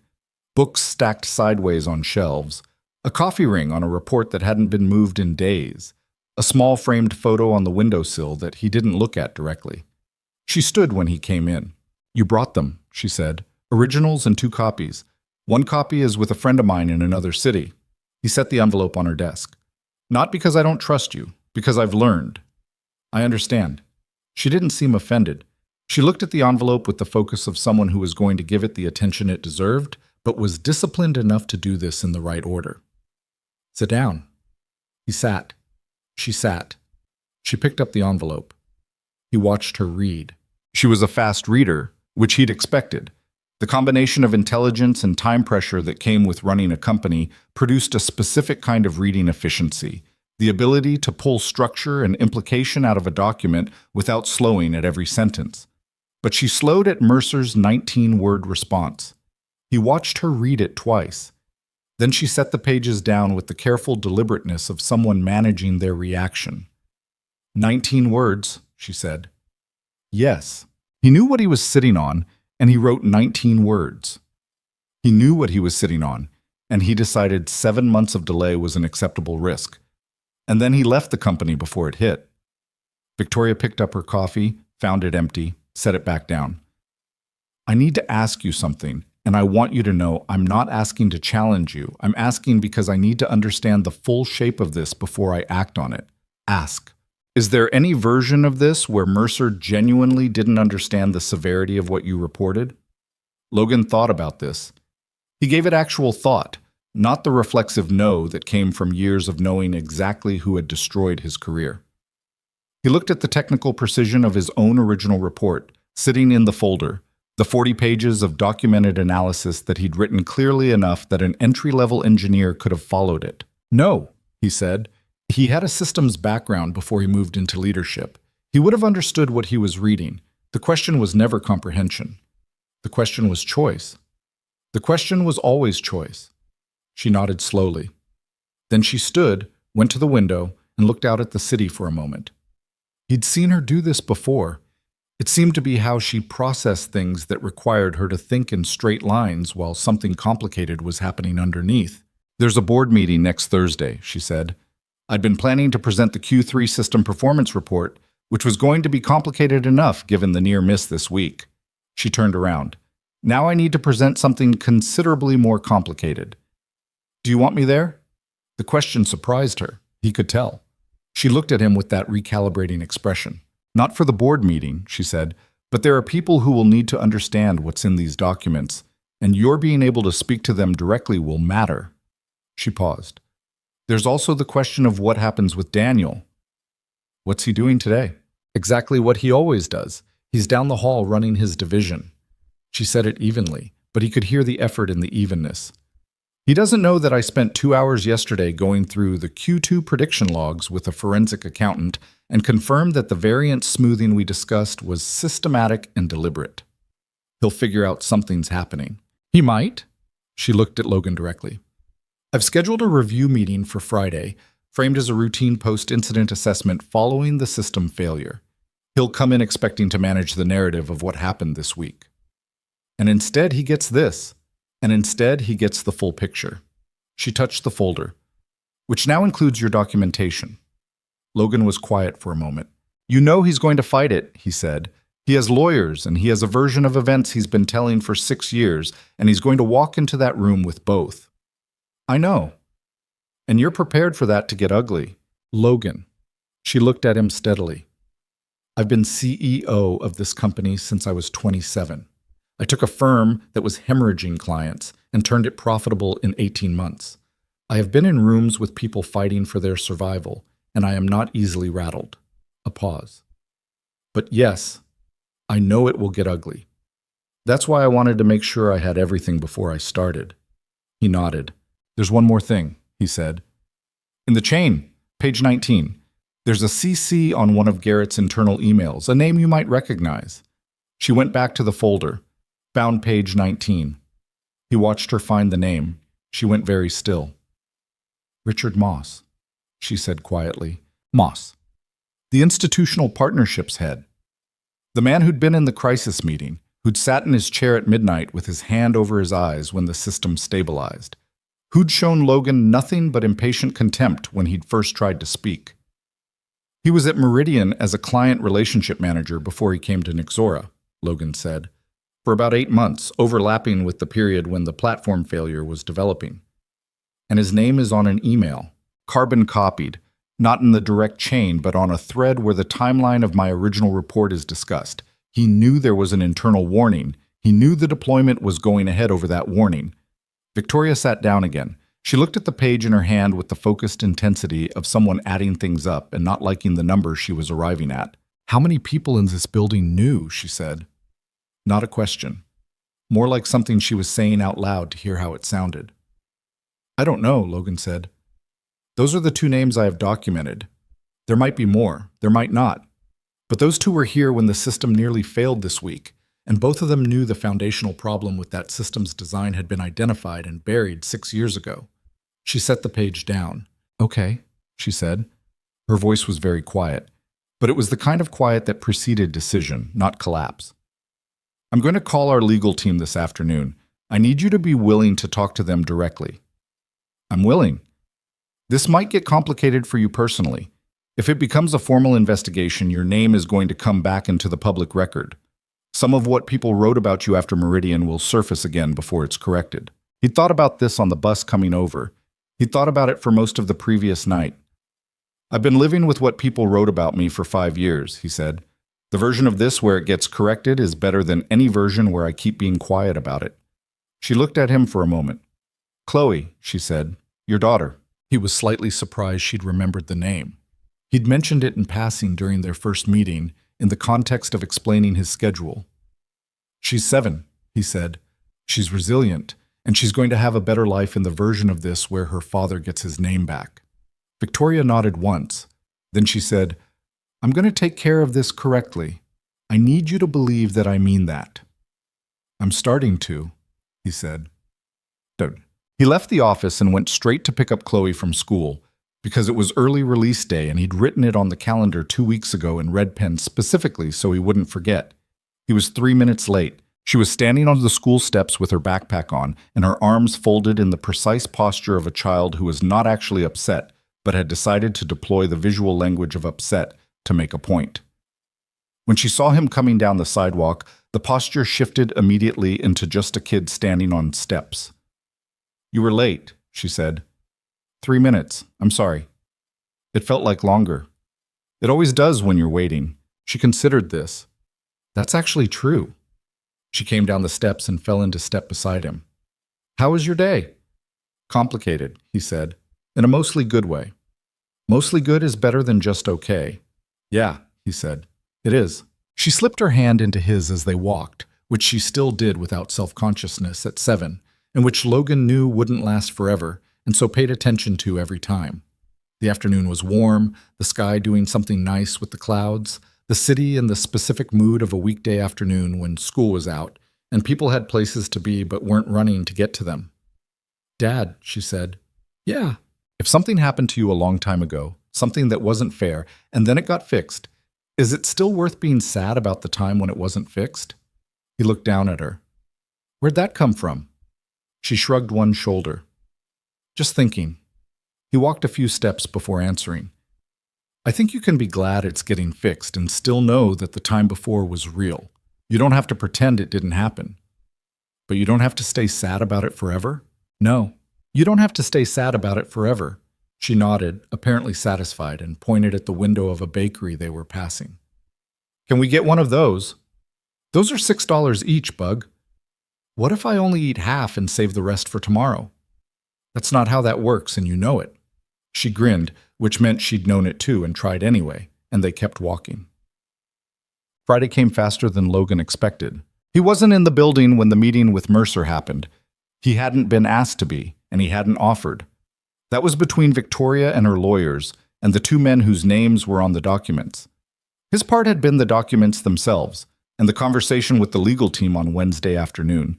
3 hours in a small room with a woman named Sandra Cho, who was Nexora's outside counsel, and who had the specific quality of a person who had spent decades being the smartest person in rooms that didn't expect her to be. Sandra Cho had read the documents twice. She'd asked Logan 74 questions. He counted, in the way that people counted things when they were nervous and needed something to do with the counting part of their brain. She'd asked them without expression, without warmth, without anything that could be read as either sympathy or skepticism, which was exactly what he'd needed. He didn't want sympathy. He wanted to be believed on the basis of the evidence. At the end of the 3 hours, she'd said, Mr. Hayes, the documentation you've provided is sufficient to initiate a formal corporate governance review, and depending on several factors, potentially a regulatory referral. I want to be transparent with you. This is going to be a process. It will not be fast, and it will not be entirely within your control once it starts. I understand that. And you're willing to proceed? Yes. She'd looked at him for a moment. I've handled cases like this before. Not exactly like this, but similar shapes. Men and women who reported problems inside systems and got buried for it. She paused. The documentation matters, but the fact that you kept it matters more. A lot of people in your position didn't keep theirs. I didn't know what I was saving it for, he said. I just knew I wasn't throwing it away. That's enough, she said. That's actually enough. He thought about that on the morning of Friday, drinking his coffee, watching Chloe eat her cereal and read the back of the cereal box simultaneously, which was a thing she did every morning with the focused interest of someone who never tired of the same content. He thought about Sandra Cho saying, that's actually enough. He'd spent years measuring himself against what he'd lost. The career, the reputation, the version of his life that the scandal had taken. Using the damage as the metric of his value, which was a terrible way to measure anything, but was what happened when the damage was all you could see. That's actually enough. His phone buzzed. Victoria. He looked at the screen for a second, then answered. It's done, she said. 2 words. He understood what they meant and didn't ask her to expand on them in the middle of his kitchen with Chloe 3 feet away. Okay, he said. He resigned, walked out of the room. A pause. Richard Moss is on administrative leave pending review. He didn't fight it. I think he'd known something was coming since Wednesday, and he'd decided the math didn't work in his favor. And Mercer? He had a lawyer on the phone within 20 minutes of the meeting ending, which means he'd already had one on standby. Another pause, this one with a different quality to it, like she was deciding something while he was on the line. He's going to make claims about the legitimacy of the documents. His lawyer will argue chain of custody, argue that anything from Meridian Logic's defunct records is improperly obtained. Sandra Cho anticipated that. I know. Sandra and I spoke this morning. We're covered. Something in her voice shifted slightly. Logan, are you all right? The question caught him off guard. Not the content of it, the tone, the specific register of someone asking because they wanted to know. Yeah, he said. And then because it was true. I think so. Yeah. It's going to be loud for a while before it gets quieter. I know. I wanted to tell you myself, before it's in any inboxes or gets leaked to anyone covering the company. A pause. You deserve to hear it directly. Across the kitchen, Chloe had finished her cereal and was now drawing something on the back of her homework folder with a marker, deeply absorbed, the tip of her tongue between her teeth. Thank you, he said. Don't thank me yet. We still have a board meeting next week and a governance review that's going to take months. But there was something in her voice underneath the practical enumeration, something that wasn't quite relief, but was in that neighborhood.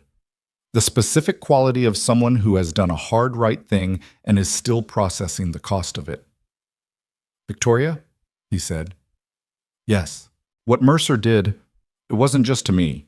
Whatever happens in the review, whatever the formal outcome is, the people who had their credit wrongly assessed by a corrupted system, the institutions that made bad lending decisions because of AI outputs that were already broken when they deployed, that's a bigger accounting.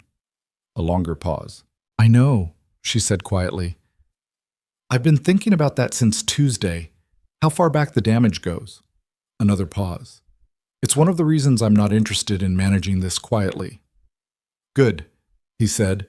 I'll call you Monday, she said. There's going to be a lot to discuss. I'll be there. She hung up.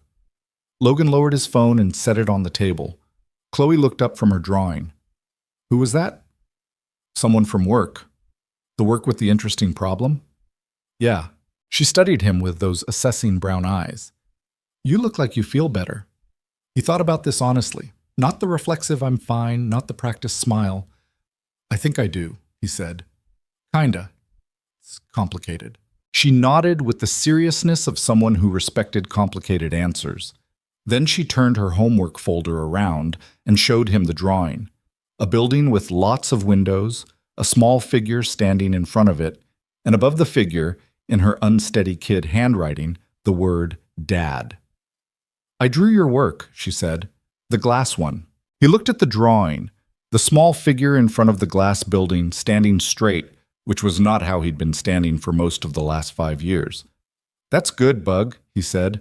I made you tall, she said critically. You might actually be a little shorter. I appreciate the upgrade. She grinned and went back to her drawing, and Logan sat with his coffee and the drawing and the fact of Daniel Mercer's resignation and whatever came next, which he couldn't fully see yet but was finally, genuinely, beginning to face. He went back to clean the building that night. He didn't have to. The Service Pro contract was technically still his until he formally resigned it, and beyond that, nobody had specifically told him not to come in. He went because there was something he needed to finish, and because endings, in his experience, mattered. The 14th floor was quiet at 11 p.m., same as always. Same residual warmth from the day's activity, same coffee machine humming in the kitchen, same view of the city through the windows. Logan pushed his cart through the space and did the job. Emptied the bins, wiped down the surfaces, replaced the supplies. He did it properly, not symbolically. The people who worked here hadn't done anything to him, and the space deserved to be cleaned regardless of what was happening in the conference rooms. When he got to the large conference room at the end of the floor, he pushed the door open and went inside. The whiteboard was clean. Someone had wiped it down after Friday's meeting, same as after the crisis meeting 2 weeks ago. The long table was clear, chairs pushed in unevenly, the way chairs always were after a meeting where things had gotten tense. A forgotten water glass at one end. The ghost of a coffee ring near the middle. Logan stood at the front of the room. He'd been in this room twice now in 2 weeks. Once as a janitor who shouldn't have been there, and once as a man with a folder of documents that had been sitting in a broken printer for 4 years. Both times the room had changed around him. He looked at the blank whiteboard. He thought about picking up the marker, decided against it. The next thing on this board would be written by someone with a legitimate reason to write it, and that was fine. He didn't need to leave a mark. He wiped down the table, retrieved the forgotten water glass, and pushed his cart back out. On the way to the service elevator, Gerald was on his phone at the desk, but he looked up when Logan passed. "Late tonight," Gerald said, "finishing something up." Gerald nodded. Then, with the unhurried quality of a man who spent a lot of nights watching a lobby and had developed opinions about the people who moved through it, "You're not going to be cleaning much longer, are you?" Logan stopped at the elevator, pressed the button. "Probably not," he said. "Figured." Gerald went back to his phone. Then, without looking up, "You did good. The other week. Word gets around." The elevator opened. "Thanks, Gerald," Logan said. He pushed his cart in. The doors closed. He rode down to the service level, broke down his cart, and clocked out for what he was fairly certain was the last time. He handed the Service Pro supervisor, a tired man named Ed, who'd been running the contract crew for the building for 8 years, his badge and cart key, and said he needed to terminate the arrangement. Ed took the badge and didn't ask questions. In his experience, people who cleaned buildings at night left without much ceremony, and he extended Logan the same courtesy. "You'll get your final check by mail," Ed said. "Thanks." "Good luck," Ed added, in the particular way that men like Ed said it, without sentimentality, just a genuine economy of well-wishing. Logan walked out the service entrance for the last time. The night was clear, stars above the city, faint through the light pollution, but there. He stood on the sidewalk for a moment and breathed. He thought about Chloe's drawing, the small figure in front of the glass building, standing straight, the word Dad in shaky marker letters. He thought about what Victoria had said on the phone. You deserve to hear it directly. He thought about the broken printer in the closet, empty now, retired from its particular purpose. The documents were no longer a secret kept in the dark. They were in the hands of people who were going to do something with them. Whatever happened next, the review, the legal process, the noise of Mercer's lawyers, and whatever version of the story they tried to push, Logan had done his part. He'd kept going. He'd held on to the right things long enough for them to matter. It wasn't a clean resolution. Life, in his experience, didn't do clean.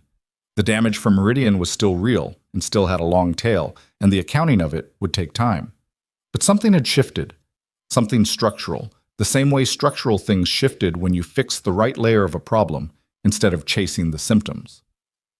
He walked to the bus stop, the same corner he'd stood at 2 weeks ago after the crisis meeting, hands steady, feeling the complicated return of something he'd almost forgotten the name of. He sat on the bench. The city hummed around him. He pulled out his phone and typed a text to Mrs. Park in 4B. "Home in 40. Thank you. Extra this week." She replied in 30 seconds. Chloe drew pictures all evening. Talented kid. He smiled, put the phone in his pocket. The bus came, same as always. He got on. The offer came on a Monday, 9 days after Daniel Mercer walked out of a conference room and didn't come back. Logan was in the Nexora building when it happened. Not cleaning, not visiting, but sitting in a temporary workspace that Priya had quietly set up for him on the 14th floor the previous week, a corner desk near the window where he'd been reviewing system architecture documentation at Victoria's request. Unofficial, unpaid, existing in that particular organizational gray area that companies sometimes created when something was changing but hadn't been formally named yet. People on the floor had been cordial to him in the careful way that people were cordial to someone whose status was unclear. Not unfriendly, just waiting to understand what box he belonged in before they decided how much to invest in the relationship. He'd been fine with that. He understood the calculation. He was doing it too, in his own way. The governance review was 2 weeks in, and Sandra Cho's team was embedded in the company's records like archaeologists at a dig site, careful, methodical, working backward through layers of decisions and documentation to establish a timeline that could survive scrutiny. Logan had spoken to Sandra's team 3 more times. Each conversation went longer than the last. The picture they were assembling was more complete than Logan had expected, which meant the original damage ran deeper than even he had known. He'd been trying not to think too much about the depth of it. He was reviewing a load balancing specification when Victoria appeared at the corner of the temporary desk, holding 2 coffees. She set one down beside his laptop without asking if he wanted it, which he'd noticed was a thing she did. Assumed the reasonable, rather than asking permission for small kindnesses, which was either a habit of authority or just efficiency. Maybe both. "Walk with me," she said. He followed her to her office, which by now he knew the geography of well enough not to feel like a guest in it. She closed the door, went to the window with her coffee, looked at the city for a moment, then turned around and said it directly, the way she did things. "I want you to take the chief systems architect position." The words sat in the air between them. Logan looked at her. He'd known this was coming, had felt it building in the architecture of the last 2 weeks, in the nature of the conversations and the work she'd been pulling him into. Knowing something is coming and hearing it said out loud were different things. "That's a significant offer," he said. "Yes. For a man you've known for less than 3 weeks. "I've known what you're capable of for less than 3 weeks, she said. "The work you did at Callaway Financial, the Westbrook processing system, the redundancy architecture you built for the Linden Group before Meridian. I've spent time with those designs. They're not the work of someone I need to take a long time deciding about." He turned the coffee cup in his hands. "The governance review isn't finished. The review is about what Mercer and Moss did. It's not about you. When this goes public, and it will go public, Sandra's team confirmed that a regulatory referral is likely. My name is going to be in the story. Nexora hiring me looks like either a liability or a narrative depending on how it gets framed. I'm aware of how it can be framed," she said evenly. "I'm also aware that the frame that actually matters is the accurate one, which is that you identified a critical flaw, were suppressed, were vindicated, and were brought in to fix what was broken. That's not a liability story. That's the story I want attached to this company." Logan was quiet for a moment. Outside the window, a pigeon landed on the ledge and then immediately reconsidered it and left. "I have conditions," he said. Something in Victoria's expression shifted. Not surprise exactly, more like the specific quality of someone who had expected this and was glad to have been right. "Tell me," she said. He'd spent the better part of the previous weekend thinking about this. Not the logistics of it, the salary, the title, the organizational structure, but the things that mattered underneath those. The reasons the last job had gone wrong, the places where he'd trusted the process and the process had failed him, and what he needed to be different this time. "Complete documentation of every architectural decision I make or oversee," he said. "Not internal memos that can be buried. Formal records, date-stamped, copied to an external legal repository. If I flag a problem, the flag goes into a system that I also have independent access to. No one person above me can close a ticket I've opened without a secondary review." She was nodding slowly. "Permanent whistleblower protection written into my contract. Not boilerplate, specific with teeth. If I identify a risk and report it formally and someone in this company decides the business case for ignoring it is more attractive than the engineering case for fixing it, I need to be protected from that decision and from the people who make it." "That's reasonable, and we can do that," she said. "What else?" "No manipulation of system performance records. What the AI produces is what gets reported. Not a smoothed version, not a managed version. If the numbers are bad, the numbers are bad, and we fix the system, not the reporting." "Agreed. And if I find a problem I think is serious enough to require external review, regulatory or otherwise, I retain the right to initiate that review without internal approval." This one landed differently. She looked at him steadily. He could see her thinking through the implications, the legal exposure, the investor relations complexity, The situations where an engineer's assessment of a problem might diverge from a CEO's assessment of how the problem should be handled. That's a significant ask, she said. I know. You're asking me to agree that you can trigger a regulatory action involving my company without my explicit authorization. I'm asking you to agree that the thing that happened at Meridian can't happen here. The mechanism that buried my report was a human chain of authority. Every person in that chain had the ability to stop it and chose not to. I'm asking you to remove that mechanism from the equation. A long pause. If you genuinely believed a problem rose to that level, she said carefully, and I disagreed with your assessment, you'd go external.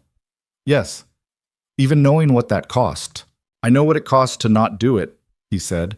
I have a fairly precise accounting of that. She looked at him for a long moment. He didn't look away. All right, she said. All of it. I'll have Sandra draft the specific language and you can review it before you sign anything. She paused. I want you to understand something, Logan.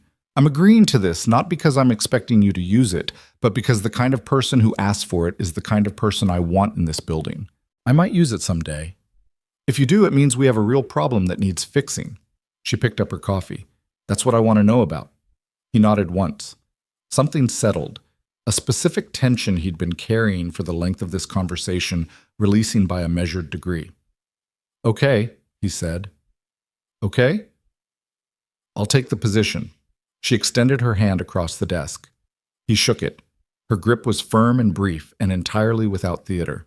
One more thing, she said, as he was already reaching for the door handle. He stopped. Your salary will be adjusted to market rate for the role. Priya will send the formal offer document today. I'm not going to pretend the last 5 years' gap in your earning doesn't exist or offer you something below what the market reflects because of how you came in. A pause. You should be able to fix your daughter's table. He turned around. My daughter's... You mentioned a wobbly table 2 weeks ago. Something crossed her face. She looked momentarily uncertain whether she'd overstepped, which was not an expression he'd seen on her before. I have a good memory for details. I don't mean to be invasive. Logan looked at her. She'll want to know which kind of cereal you buy. Victoria blinked. I'm sorry? Chloe. She'll ask. She asks everyone. He paused. She's going to find out about you eventually, and she'll want to know specifics. Something opened briefly in Victoria's face, the particular unguarded expression that appeared when something caught a person genuinely off guard in a good way. It lasted maybe 2 seconds before the composed CEO surface reestablished itself, but he'd seen it. I'll prepare a serial statement, she said. Smart, he said, and walked out. He told Chloe that evening, which was harder than he'd expected, not the telling. The telling was straightforward enough, sitting at the kitchen table after dinner with the wobbly leg, the remnants of pasta cleared to the side, Chloe across from him with her chin in her hands and her ears fully operational. He told her that he'd gotten a new job at the big glass building, a real job, the kind he used to have before things got complicated. He told her it was going to mean changes, a different schedule, more money, probably a different apartment eventually, though not immediately because these things took time. She listened to all of it without interrupting, which was unusual for her. When he finished, she was quiet for a moment. So you're not going to clean the building anymore? She asked. No. You're going to work there? Like, as a person who works there? Yeah. She processed this. Is it the same building? Same building. So you know where everything is? Pretty well. She nodded. Then she said, Are you scared? The question hit him somewhere unprotected. A little, he said. That's okay, she said. Being scared means it matters. She'd said something similar to him once before, in a different context, about a math test. He hadn't known where she'd gotten it then and didn't know now, but she seemed to mean it both times. When did you get so smart? He said. I've always been this smart, she said, with a dignity that made him want to laugh, and also, without warning, made his chest do something complicated. You just weren't paying attention. That's fair, he said. She picked up her fork and stabbed the last piece of pasta on her plate. Can we get a new table? This one wobbles. Yeah, Bug, he said. We can get a new table. The board meeting was the following Thursday. Logan wasn't in the room for it. He was at a desk 2 floors down, in the small office that was being officially set up as his, going through the documentation backlog that the last 3 weeks of organizational chaos had created. He had earbuds in, a second monitor running system architecture schematics, and a legal pad filling up with notes. He'd bought the legal pad that morning at a drugstore on the way in, and the particular satisfaction of having a legal pad again, the specific tool of the thinking kind of work, the kind that required writing things down before they were fully formed, was something he noticed and then felt slightly embarrassed about noticing. Priya appeared at his door at 2:47 p.m. "The board meeting is wrapping up," she said. "Victoria asked if you'd come up." He took out his earbuds. "How did it go?" Priya had an expressive face that she usually kept professionally neutral. Something moved across it that told him more than her words did. "She handled it," was what she said. He went upstairs. The boardroom was on the 16th floor, a space Logan had never been in, larger than the conference rooms, with a longer table and the kind of chairs that signaled significance and a view of the city that was purely about conveying the altitude of the decisions made here. The board members were filing out when Logan stepped off the elevator. 7 people, all of them older than Victoria, all of them with the particular carriage of people who understood their position in things. A few of them looked at Logan with the searching expression that meant his face was in some file they'd reviewed recently, but they weren't sure what column he was in yet. One of them, a woman in her 60s with silver hair and a dark blazer, who Logan would later learn was Nexora's lead independent director, a woman named Eleanor Marsh, who'd been in corporate governance for 30 years and had seen most things, stopped beside him on the way to the elevator. She looked at him for a moment. "Mr. Hayes," she said. "Ms. Marsh." She seemed mildly surprised he knew who she was. "Victoria speaks highly of you." "I don't say that lightly. She speaks highly of very few people." "I'll try to deserve it," he said. Eleanor Marsh looked at him the way people who'd been paying attention to human behavior for 30 years looked at things, carefully and without illusions. "See that you do," she said, not unkindly, and stepped into the elevator. Victoria was at the end of the boardroom table, alone, looking at something on her phone. She looked up when he came in. "Close the door," she said. He did. She set down the phone. She looked, not exactly tired, but like someone who'd spent 2.5 hours being precise and careful and controlled and was allowing herself 1 minute of not being any of those things. "The board approved the governance restructuring," she said. "New oversight protocols for the AI division, external audit requirement, independent review process for system deployment, Sandra's framework." She paused. "They also formally approved your appointment. How was the room?" "Mixed, initially." She was honest about it, which he'd come to expect.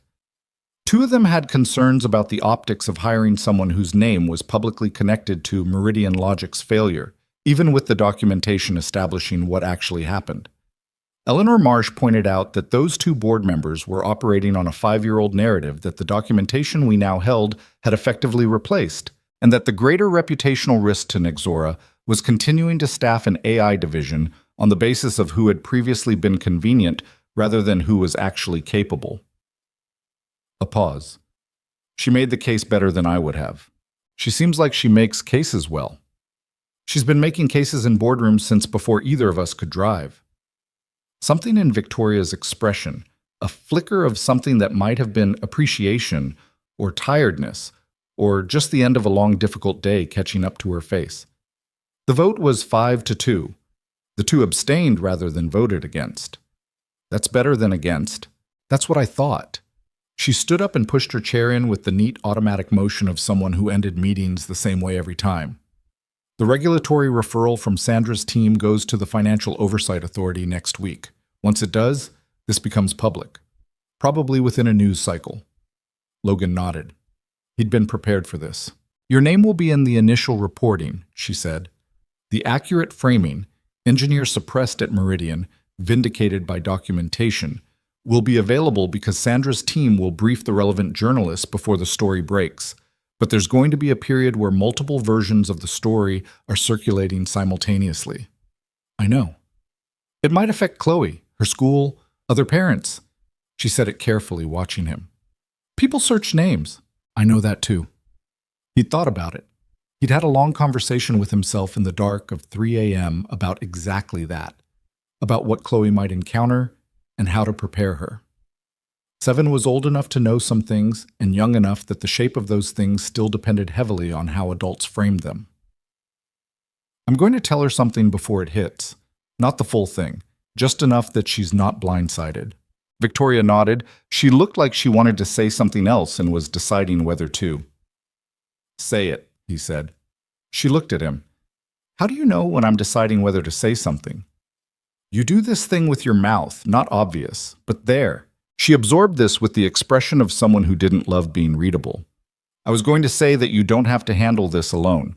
The communications team here can help manage the public narrative, and if Chloe's school needs any official communication from Nexora's legal team confirming the context, I'll let you know if I need it, he said. I appreciate the offer. But you'd rather handle it yourself first. I'd rather my daughter hear things from me first, he said. After that, yeah, whatever help is useful. Fair enough. She picked up her phone and the folder she'd had in the meeting. Go home, Logan. You've had a long couple of weeks. So have you. She paused at the door, looked back at him. I have, she said, but mine started better than yours did. He didn't have an answer for that, so he didn't try. He talked to Chloe on Sunday morning, not at the kitchen table, outside at the small park 3 blocks from the apartment. The one with the climbing structure shaped like a submarine that had been there since before Chloe was born and had developed a comfortable, slightly battered quality over the years. Chloe was on the climbing structure. Logan was on the bench nearby. The park was quiet for a Sunday, the late morning air carrying the soft overlap of seasons. He started with the simple version. A long time ago, he'd worked at a company. He'd found a problem and told his bosses. His bosses had decided not to fix it. When the problem got bad enough, people needed someone to blame, and they'd chosen him. Chloe had stopped climbing by the second sentence. She was sitting on the top platform of the submarine structure, looking at him with her full attention. That's not fair, she said. No, it wasn't. Did they get in trouble for blaming you? They're getting in trouble now, he said. It took a long time, but yes. She thought about this. Is that why you cleaned the building? Because of what they did? That's part of it. And now they know it wasn't your fault? A lot of people are going to know soon. He kept his voice steady. There might be news stories. People might talk about it. Some kids at your school might look up my name and find old things that said bad things about me, because those old things are still out there. She came down from the structure and walked over to the bench and sat beside him. But those old things are wrong, she said. Yes. So if someone says something mean about you, I should tell them that. You don't have to fight my battles, he said. I just want you to know the real story, so you're not confused if you hear something different. She was quiet for a moment, sitting with her legs swinging from the bench. A pigeon walked past the bench, with the purposeful air of a pigeon who had places to be. Chloe watched it briefly. Dad, she said. Yeah? Were you sad for a long time? Because of what they did? The question was direct in the way that Chloe's serious questions always were. No cushioning. She wanted the real answer. Yes, he said. For a while I was pretty lost. He paused. I wasn't always easy to be around during that time. I know that. She leaned against him, which she still did without self-consciousness. You were always okay to be around, she said. You were just tired. He put his arm around her. You were always the thing I didn't mess up, he said, which was more than he'd intended to say, but it was true, and it was there. She didn't answer that directly. She was 7. Emotional profundity had a certain shelf life before it needed to be interrupted. After a moment, she said, Can we get ice cream? It's 11 a.m. Ice cream doesn't have a time, she said reasonably. That is not correct. It's Sunday. Sunday ice cream rules are different? Obviously, she said. He stood up and extended his hand to help her off the bench, and she took it with the easy confidence of someone who had not yet learned to be guarded about accepting help from people who meant it.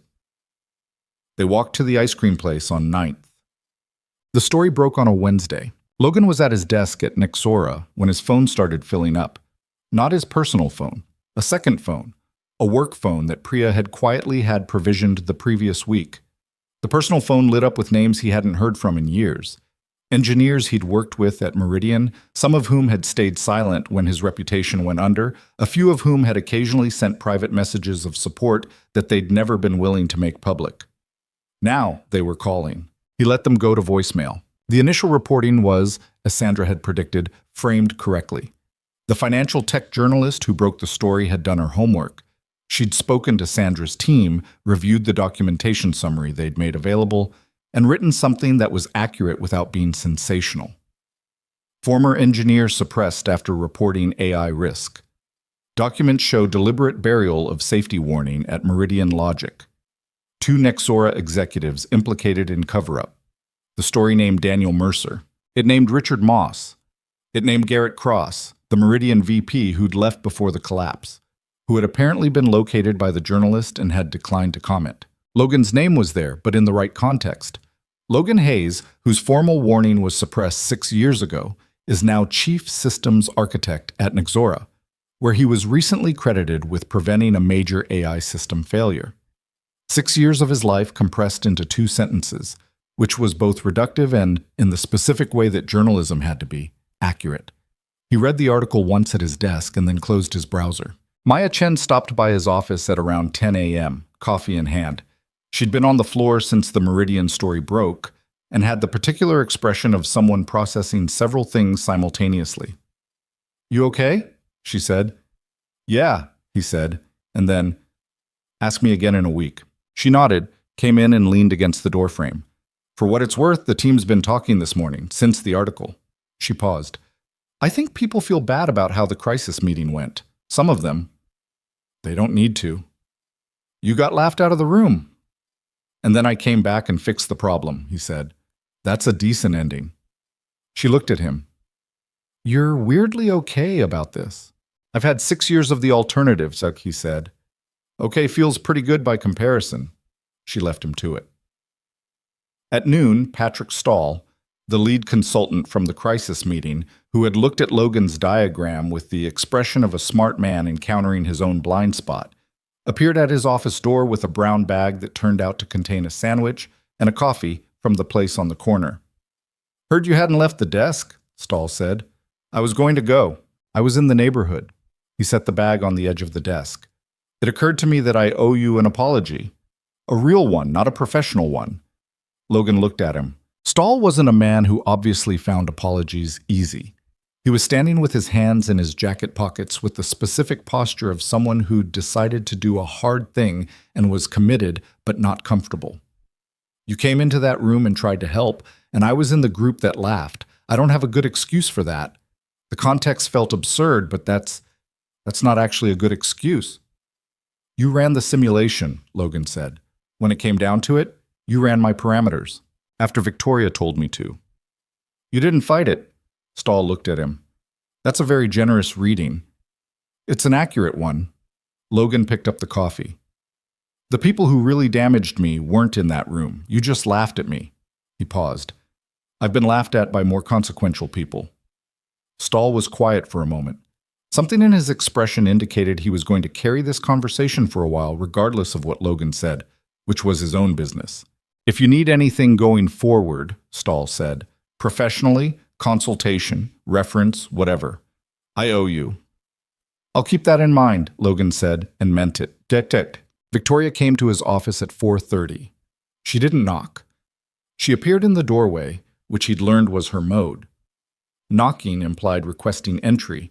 Appearing implied already being where she had standing to be. He'd started to understand the grammar of her habits. "How was today?" she asked. "Manageable," he said. "Stranger than average." The article read well. "It was fair," he said. "I don't need more than fair." She leaned against the doorframe. She was in a different posture than she usually was in the office, slightly less composed, which in her case meant approximately as composed as a normal person on a low-stakes afternoon.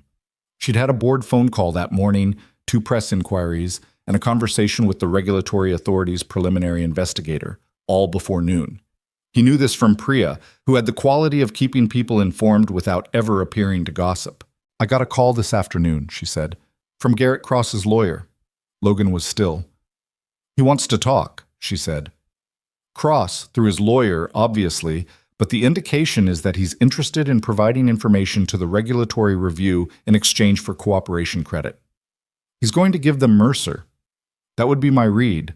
Logan looked at his desk, at the legal pad full of notes from the work he'd been doing, the actual work, the systems work that his brain was built for and had been starved of for years.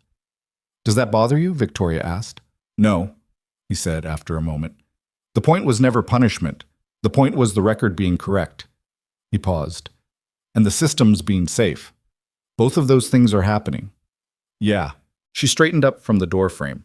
Go home, Logan. Your daughter's waiting. She knows how to wait, he said.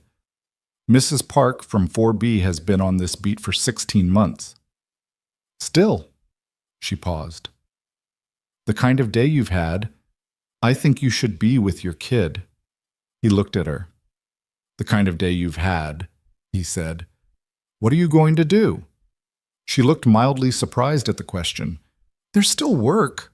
There's always still work, he said. That's not an answer. A pause. Something in her expression shifted. Not dramatically, just the small shift that happened when someone was confronted with a question they didn't usually ask themselves. I have a dinner, she said, with my mother. She saw the article and wants to understand it in person. A beat. My mother is easier to manage in most situations than most board members, but when she has questions about my personal decisions, she is significantly more persistent. My daughter is the same way, he said. The gene skips a generation, apparently. Victoria looked at him for a second with the almost smile that appeared very occasionally and that he'd started to be able to read as genuine rather than performed. Go home, she said. You first, he said. I have 15 more minutes on this load review. She left. He heard her heels on the floor down the hall, and then the elevator, and then quiet. He turned back to his screen. The work was there. A year's worth of architectural reviews and system upgrades, a division that needed rebuilding from the ground up on principles that actually held. He had the conditions he'd asked for. He had the documentation protections. He had an access card with his actual name on it, and an office with a window that looked out at the same financial district he'd been cleaning for 16 months. It wasn't a fairy tale ending. The regulatory process would take months. Mercer's lawyers would make it messy. The old stories about Meridian would circulate alongside the new ones for a while. His credit score was a disaster, and his savings were thin, and the apartment still had a water stain on the bedroom ceiling that he'd been meaning to report to the super. But he was here. He was doing the work. And when he closed his laptop at 4:52 and took the elevator down to the lobby, Gerald at the front desk looked up and said, "Night, Mr. Hayes," the same way he said it to everyone because Logan Hayes worked in the building now, and that was just how things were. "Night, Gerald," he said, and pushed through the revolving door into the evening. The city was doing its end-of-day thing, everyone moving, everyone going somewhere. He walked to the bus stop, same corner, same bench, different version of himself standing at it. He thought about Chloe at the park, leaning against him, saying, "You were always okay to be around, you were just tired." He thought about the legal pad on his desk, full of notes. He thought about tomorrow, which for the first time in a long time felt like something other than just the next day to get through. The bus came. He got on. 3 months passed. Not quietly.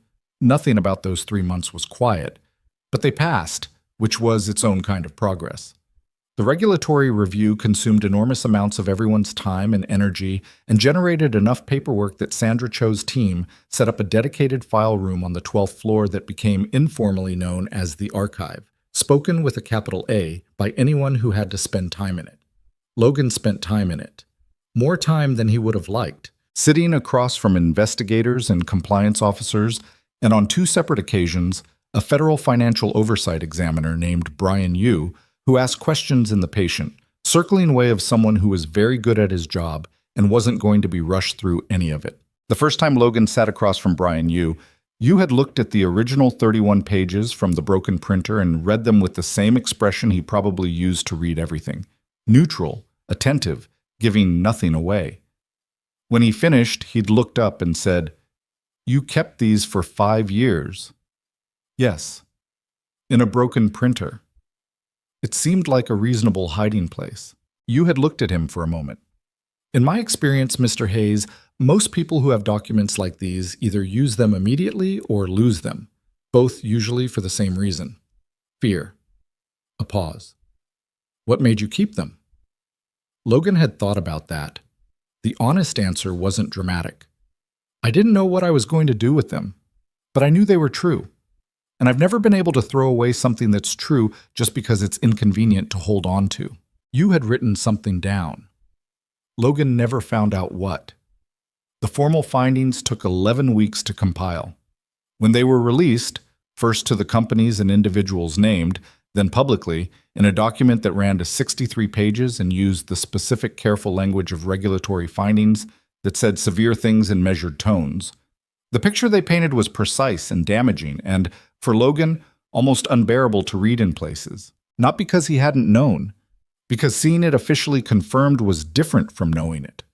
The gap between "I was right" and this document now says, officially, that "you were right" turned out to be larger than he'd expected, and crossing it felt less triumphant than he'd imagined, and more like setting down something heavy and discovering that his arms had permanently adjusted to the weight of carrying it. The findings confirmed that Logan's original warning at Meridian Logic had been formally received, deliberately suppressed, and that the suppression had been a contributing factor in the platform's eventual failure.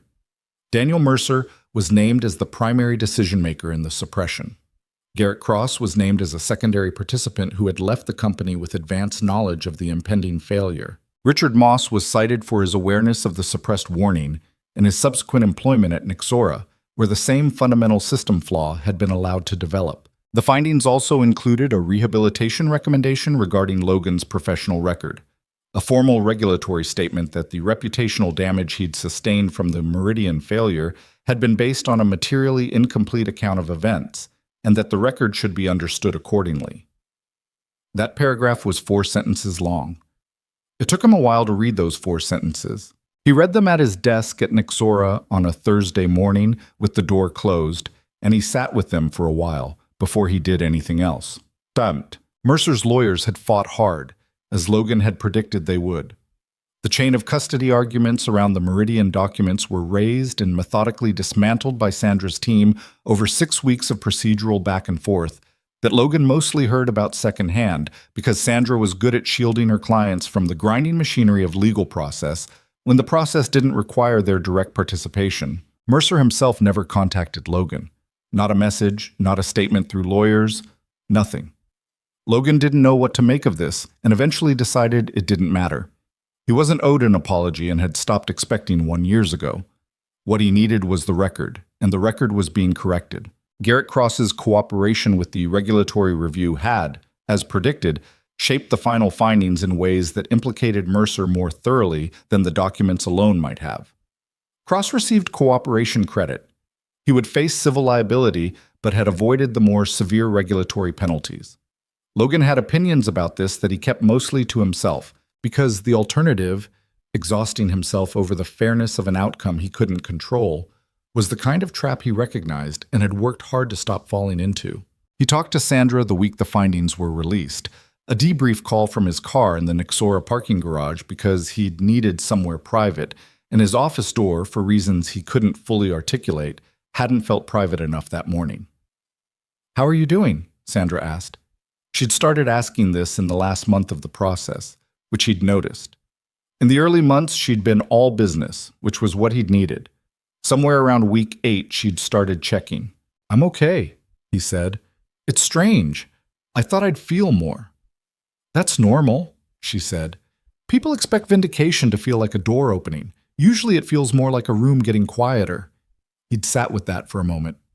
"Yeah, that's accurate." "The quiet takes some getting used to," she said. "You've been carrying something loud for a long time." He looked out through the car windshield at the concrete columns of the parking garage, the fluorescent lights, a coffee cup someone had left on the ledge of a support column 3 days ago that was still there because nobody in a parking garage ever felt responsible for abandoned coffee cups. "Thank you," he said, "for what you did. All of it." "You gave me the documents," Sandra said. "You kept them for 5 years. You did the work." A pause. "I just gave it the correct audience." Still, she agreed. "Take care of yourself, Logan. The case is closed. You're allowed to move on." He drove home that afternoon through the city in the specific quality of late afternoon light that turned every building gold for about 20 minutes before the sun dropped and everything went back to normal. He didn't think about anything in particular. He just drove and let the city be gold. Chloe found out from a classmate before he'd fully finished deciding how to explain the regulatory findings to a 7-year-old. He'd been managing her exposure carefully throughout the 3 months, answering questions honestly, calibrating the complexity to her age, making sure she had the shape of things without the full weight of them.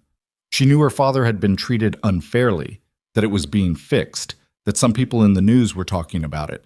She'd accepted this with the practical equanimity of a child who trusted the adults around her to handle the adult-sized things. But kids talked. He knew that. He'd just slightly miscalculated the timeline. She came home from school on a Tuesday with an expression he recognized, the specific flatness that appeared when something had happened that she was still processing. She dropped her backpack by the door without putting it in its usual place, which was a tell. He was in the kitchen making dinner. "Hey," he said. "How was school?" "Fine," she said, in the tone that meant not fine. He turned off the stove. "Come here." She came and sat at the kitchen table. The new table, solid, no wobble, bought 3 weeks after he'd gotten his first full paycheck at the new rate. It was nothing fancy, just sturdy, but Chloe had approved it with the seriousness of a construction inspector and told him it was a significant upgrade. She sat at it now with her chin in her hands, looking at the surface. "Ryan Peterson said his dad read something that said you did bad things at your old job," she said.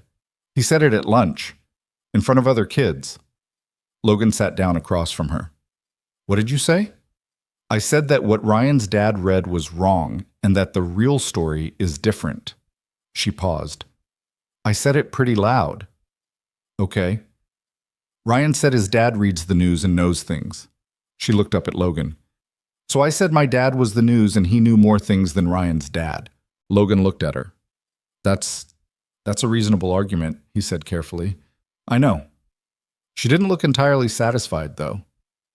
"But he still said it, in front of everyone." "Yeah." He reached across the table and put his hand over hers. "Some people are going to keep reading the old version. There will always be people who read the first story and don't read the correction. That's not something you can fully fix."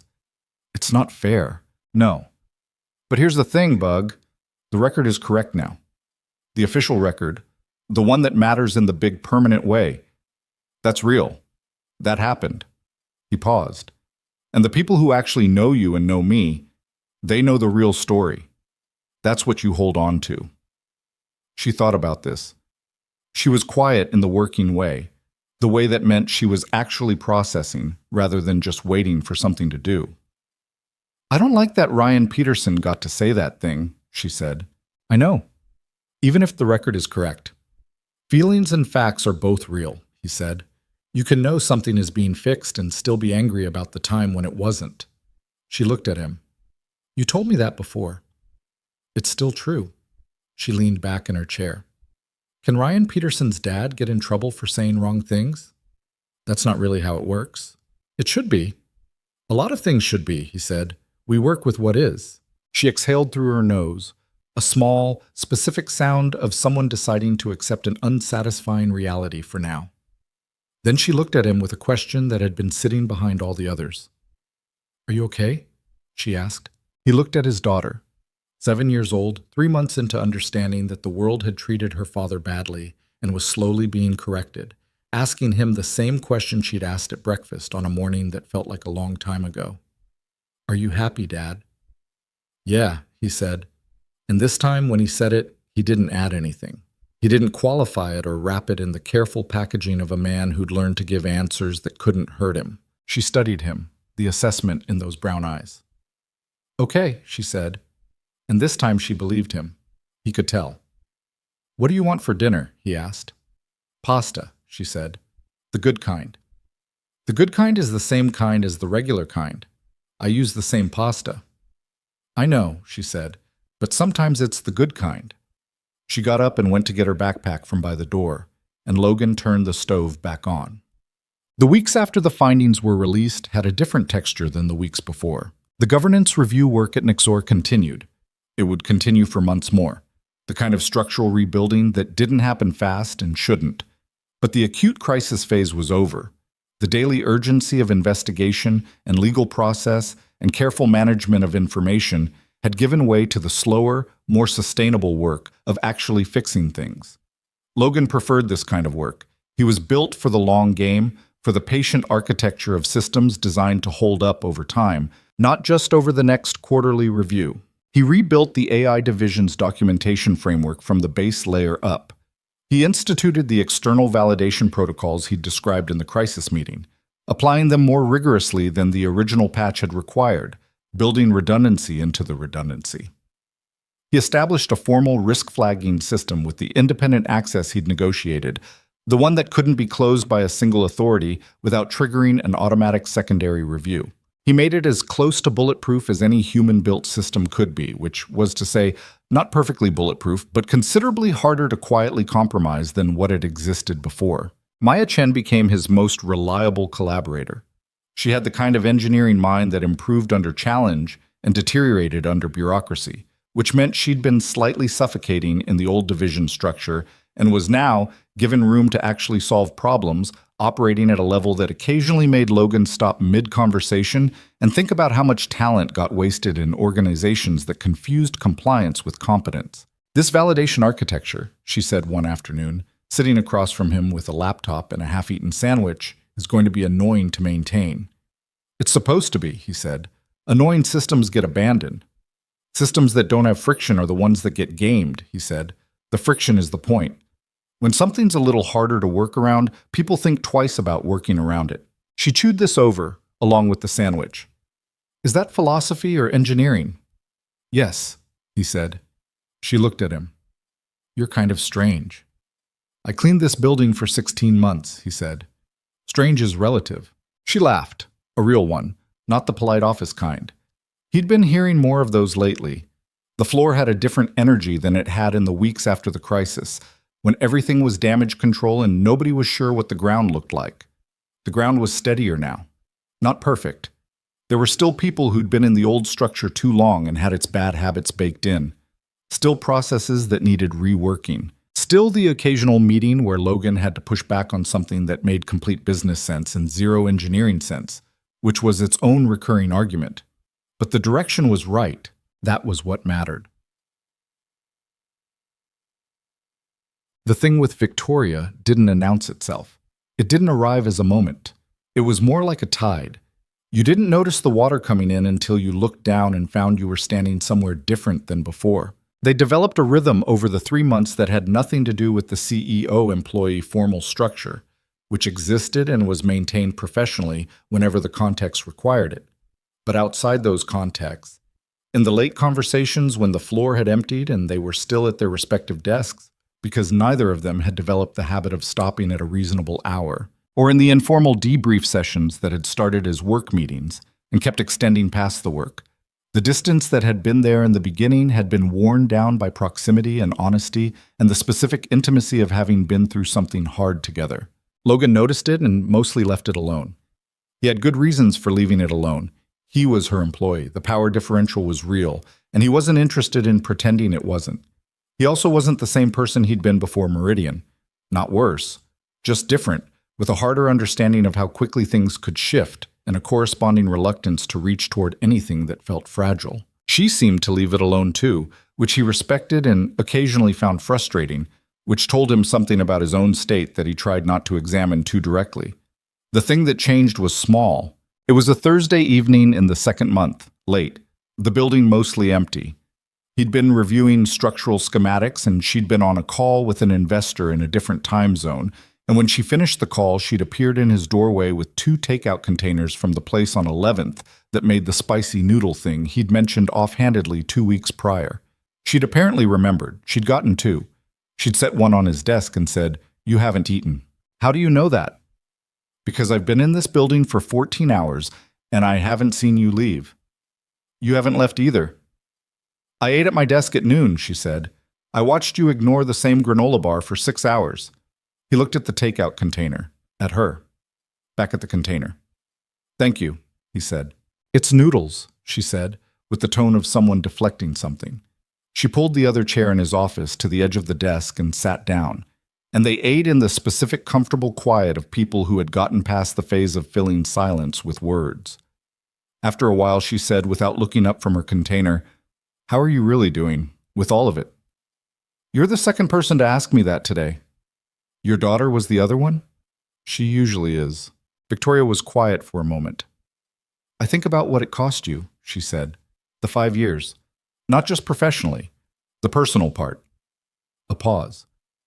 "I don't say that to make it a bigger thing than it is. I just think it deserves acknowledging." "You've acknowledged it," he said. "More than most people would have. I mean beyond the formal stuff." She set her fork down. "I mean the years of being that person. The one who knows something is true and can't make anyone believe it. The specific loneliness of that." He looked at her. "You know something about that," he said. It wasn't a guess. He'd been paying attention for 3 months. She looked back at him. There was a moment, the kind that happened between people who'd been careful around each other for a while, and then both, at the same time, stopped being quite as careful. She said. "Being right and alone feels different than being wrong and alone," he said. "People think being right is the consolation. It's not. It's just a different kind of hard." "Yes," she said simply. He picked up his fork. "For what it's worth, you're not particularly alone in this building anymore." She looked at him with the expression that appeared sometimes when something caught her off guard in the good way, the unguarded 2 seconds before the composed surface came back. "No," she said, "I'm not." They ate the rest of the noodles in the same quiet. Neither of them said anything else about it that night. They didn't need to. Some things moved at the pace they moved at, and trying to accelerate them was how you broke them. But something had been named in the indirect way that real things sometimes got named. Not with declarations, but with 2 people sitting in a room and deciding, without saying so, to stop pretending they weren't paying attention to each other. The morning Logan brought Chloe to the office was a Saturday in late October. It had been Chloe's idea, technically. She'd been asking about the glass building for weeks, with the focused curiosity of someone who had formed a specific mental image of a place and wanted to verify it against reality. Logan had put it off, not for any complicated reason, just because the right moment hadn't presented itself. On Saturday morning, with nothing particular scheduled, and Chloe up at 7 a.m. with the Fox pajamas and the expressed opinion that they should do something, he'd called Victoria on impulse to ask if she'd be in the building. "It's Saturday," Victoria had said. "I know. Are you there?" A pause. "Yes." "My daughter wants to see the building." Another pause. "I'll have the elevator access on." He'd expected to arrive and find the building mostly empty, and Victoria briefly available between whatever she was working on. Instead, she was in the lobby when they came through the doors, not in CEO attire, in jeans and a gray sweater, with her hair down, which Logan had never seen, and which changed her face in a way he noticed, and then very deliberately stopped noticing. Chloe had stopped walking when she saw the lobby. She was looking at the ceiling, the height of it, the way the steel and glass caught the morning light and distributed it in long, clean lines across the marble floor. "It's bigger inside," she said. "Buildings usually are," Logan said. "Not all of them." She looked at Victoria, the assessing brown eyes. "Are you the boss?" "I run the company," Victoria said. "Yes," Chloe considered this.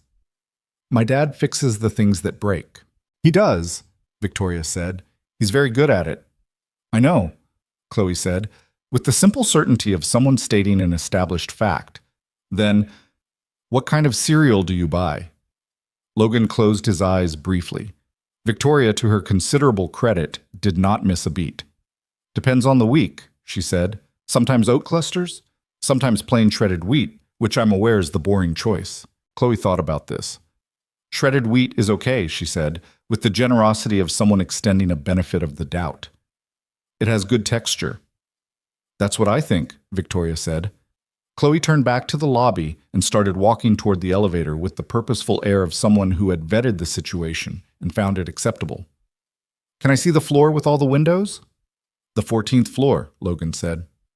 "All of it," Victoria said. "Come on." They rode the elevator up together, the 3 of them, Chloe standing between them and doing the things she did in elevators, watching the numbers change with the concentration of someone counting down a rocket launch.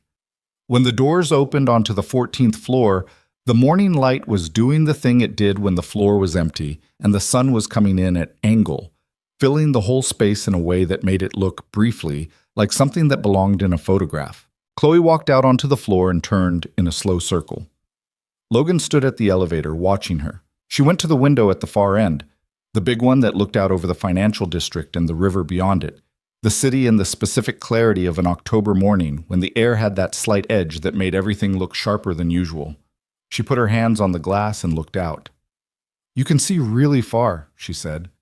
"Yeah," Logan said. "Can you see our apartment?" "Wrong direction." "Oh." She kept looking, then, "It's nice up here." Victoria was standing a few feet from Logan, both of them watching Chloe at the window.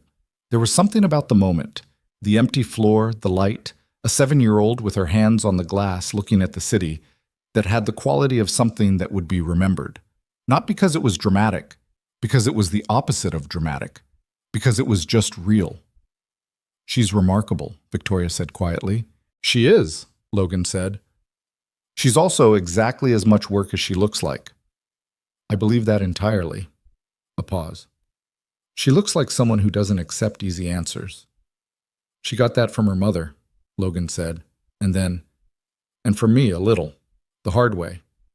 Victoria was quiet for a moment, watching Chloe at the window.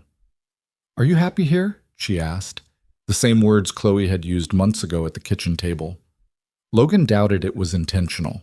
He thought about the honest answer. Not the reflex answer, not the careful answer, the honest one. He thought about the legal pad on his desk downstairs, full of real work, the access card with his name on it, the documentation protections written into his contract that he hoped he'd never need and trusted that he could use if he did, the 4 sentences in the regulatory findings that had taken 6 years to become official, Sandra Cho saying that's actually enough. The bus ride home on the night of the storm, 3 months ago, when he'd let himself, just for a few minutes, stop pretending he was only surviving. "Getting there," he said. Victoria looked at him. "Getting there is honest." "I'm working on honest," he said. You're better at it than most people." "I've had a lot of practice with the alternative," he said. "Lying to yourself is exhausting. Cheaper short-term, terrible long-term economics." Something crossed her face. The almost smile, which he'd learned by now was rarer than it appeared and worth more than it looked. "Logan," she said. "Yeah. I'm glad you walked back in that night." He thought about the conference room. 23 people. The laughter. His own hand on the door. The moment of choosing, for reasons he still couldn't entirely explain, to turn around instead of leave. "So am I," he said. Chloe had turned from the window and was now investigating one of the empty workstations with the careful attention of a scientist examining an artifact. "Dad," she called across the floor, "there's a plant on this desk and I don't think anyone's been watering it." "That's not your plant, Bug. It needs water. It's not your plant." "Dad." The tone of someone making an ethical argument. "The plant doesn't know whose plant it is. It just needs water." Victoria turned toward him with the full-formed smile, the real one, which was different from the almost smile. Less guarded, less managed, the kind that appeared when something caught a person completely and they let it. He'd seen it twice before, both times briefly. This time it stayed. "She has a point," Victoria said. "She almost always has a point," Logan said. "It's very inconvenient." He crossed the floor to find something to water the plant with, and Chloe watched him with the satisfaction of someone whose ethical argument had prevailed, and the October light came through the windows of the 14th floor and lay across the empty desks and the plant, and the 3 of them in the particular way that Saturday morning light lay across things, without agenda, without urgency, just present. This was the thing people didn't tell you about surviving the worst version of your life. They told you it got better, which was true, but what they left out was the texture of better. How it didn't arrive as the announcement, how it didn't feel the way you'd imagined, how it was mostly made of small mornings and regular work, and a child with an ethical position about an unwatered plant, and a woman across the room who was learning, the same as you, how to let her guard down by degrees. Logan Hayes had spent 5 years measuring himself against what had been taken, against the career and the reputation and the version of his life that a 19-word email had helped to dismantle. He'd spent 5 years being the invisible man, the janitor in the gray uniform, the person nobody looked at in the lobby. He understood now, in the specific way that understanding arrived when you'd earned it the hard way, that the worst thing about what had happened to him wasn't the damage. It was the way the damage had convinced him for a long time that the damaged version was the real version. That the man with the cart and the practiced smile was who he'd actually become, rather than someone he'd been forced to be while the real version waited. The real version had been there the whole time, in the 4 seconds it took to read a whiteboard, in 31 pages in a broken printer, in every answer he'd given Chloe honestly instead of the easy way, in the moment he'd turned around instead of leaving. It didn't make the 5 years not happen. They happened. They were real, and they'd cost him things he wouldn't fully account until much later. Maybe never fully. You didn't get those years back, and you didn't arrive at some clean place where they ceased to matter. But you got here. You got October morning light on an empty floor. You got a daughter who argued on behalf of plants she didn't own. You got a woman across the room who asked real questions and waited for real answers, and had, somewhere in the past 3 months, stopped feeling like someone he was careful around, and started feeling like someone he could stand next to.